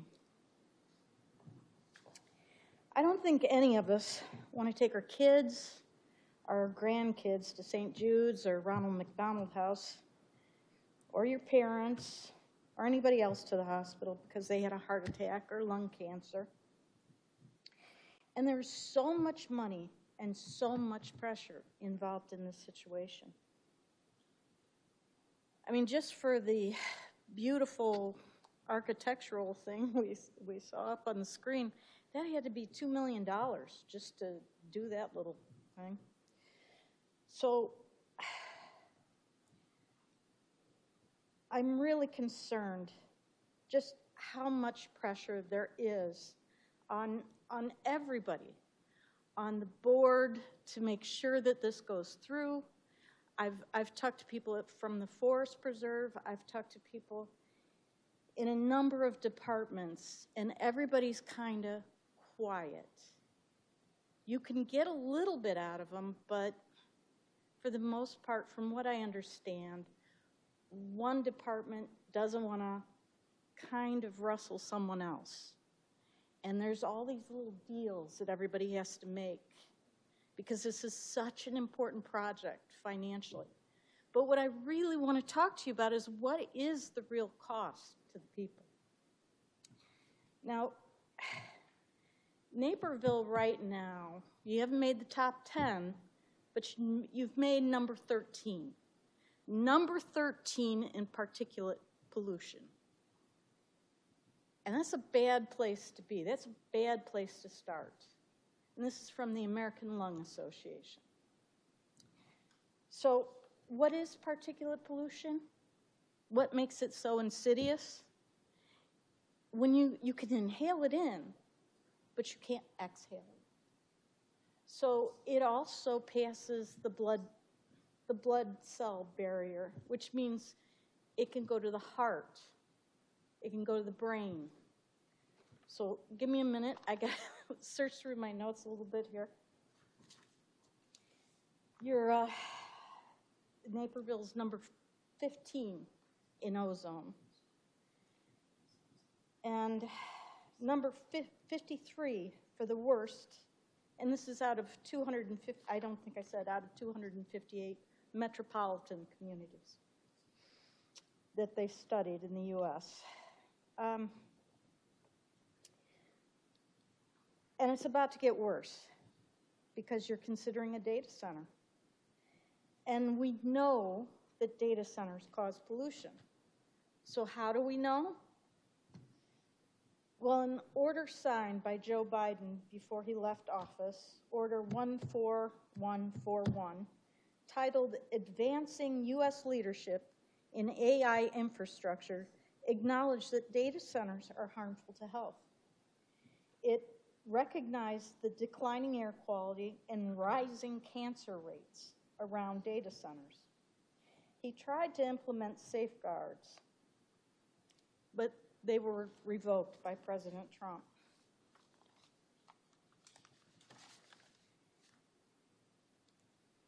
So we know data centers pollute with backup generators and the particulate matter they put in the air, overheated servers, we've already talked about carbon monoxide, nitrogen, sulfur dioxide. I think another person has spoke to that. They have uninterrupted power, which means they're running 24 hours, 7 days a week. They emit a constant noise. So we've already talked about how it affects people. Now, where you're putting this is in this really beautiful environmental area that has really drawn people to Naperville and Wheaton, where I live. So how does it affect animals? How does it affect the horses? Now, I called Donata. I said, I called the Equestrian Center. I said, have you spoken to anybody about the effects this is going to have on the horses? And the reason I'm talking about animals is their hearing is so much better than yours and mine. And they're exposed to that. They're less than a mile away. So we have information on what happens to horse farms that are near these data centers. And if you do anything, please move those horses. When I talked to the Forest Preserve about these horses, which I think they're precious, their response to me was, don't talk about the animals. People are going to shut you off if you talk about the animals. But we're talking about a very sensitive environmental area that even, fox, bats, you can go through the whole list of how sensitive their hearing is, how much more sensitive they are to all this sound. And they won't be able to get any relief from it. And when they can't get relief from it, what they do is they run out into the street or they run into the neighborhoods. And then you're going to get calls like, oh, you have to kill these skunks, or you have to kill these rabbits, or you have to kill these whatever. Because that is a part of it. This is important to your environment. This is what has drawn people to this area. And I think at this point, you really have to decide what kind of community you want to be. Do you want to be a suburban community, or do you want to be an arm of Chicago? And it really comes down to something that simple. The true cost is in the quality that you're going to experience in life. That's the true cost here. The true cost is who here is going to end up with a cancer or a baby born premature because of all this pollution. I can go on about utility costs and all that, but I think I probably spoke long enough. Thank you so much for your time. I appreciate it. Thank you. Next speaker. Ms. Greenberg, I don't think you need muscle. Mr. Greenberg, you're the final speaker.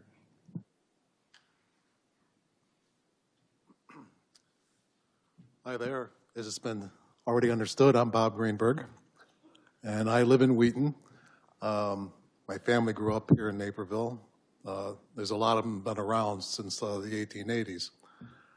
So if you see anybody who looks like me, don't call a cop, because he's probably all right. Anyhow, one of the things that I wanted to address is that you have an aquifer here, the Mohammed Aquifer. And as it's already been brought up, you have a lot of possibilities here for that being infiltrated with various pollutants. My background is in water and sewer. I used to be a water and sewer superintendent in a neighboring community. And I've seen that aquifer just dwindle down to nothing.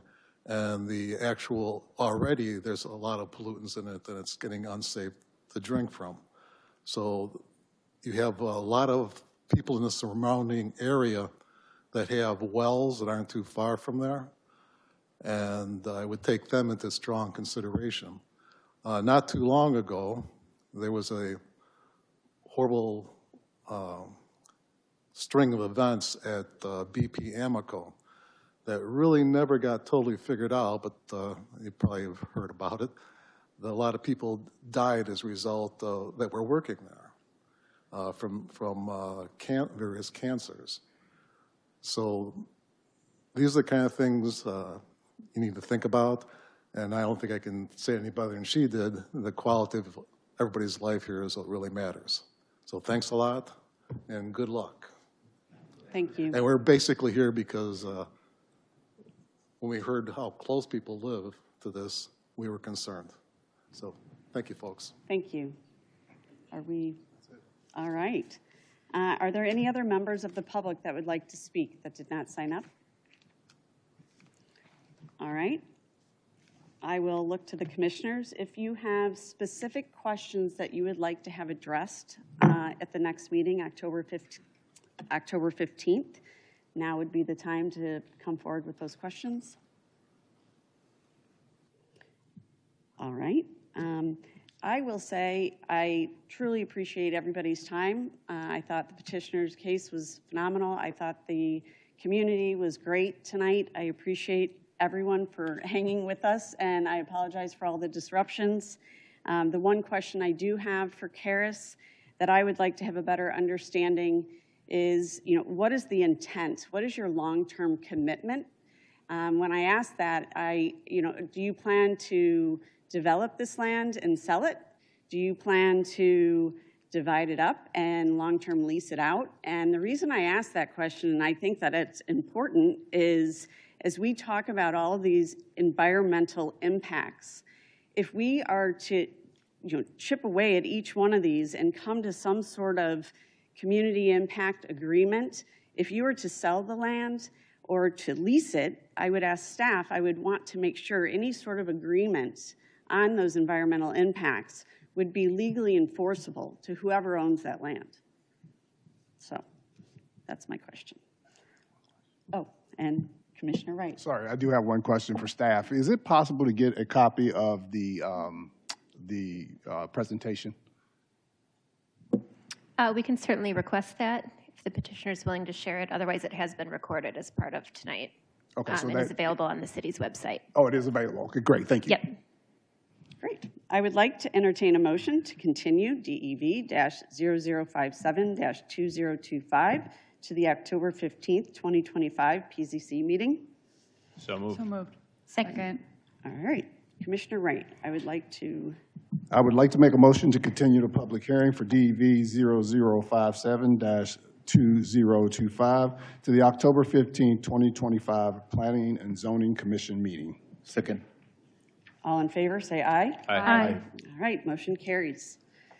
Next is the approval minutes for the August 20th, 2025 Planning and Zoning Commission meeting. Do we have any corrections to the minutes? Do not. I would like to entertain a motion to approve the meeting or the minutes for August 20th, 2025 Planning and Zoning Commission meeting. So moved. All right, all in favor, say aye. Aye. All right, motion carries. There's no old, new. I would like to entertain a motion to adjourn the meeting. I make a motion. Second. All right, all in favor, say aye. Aye. All right, meeting adjourned. Thank you.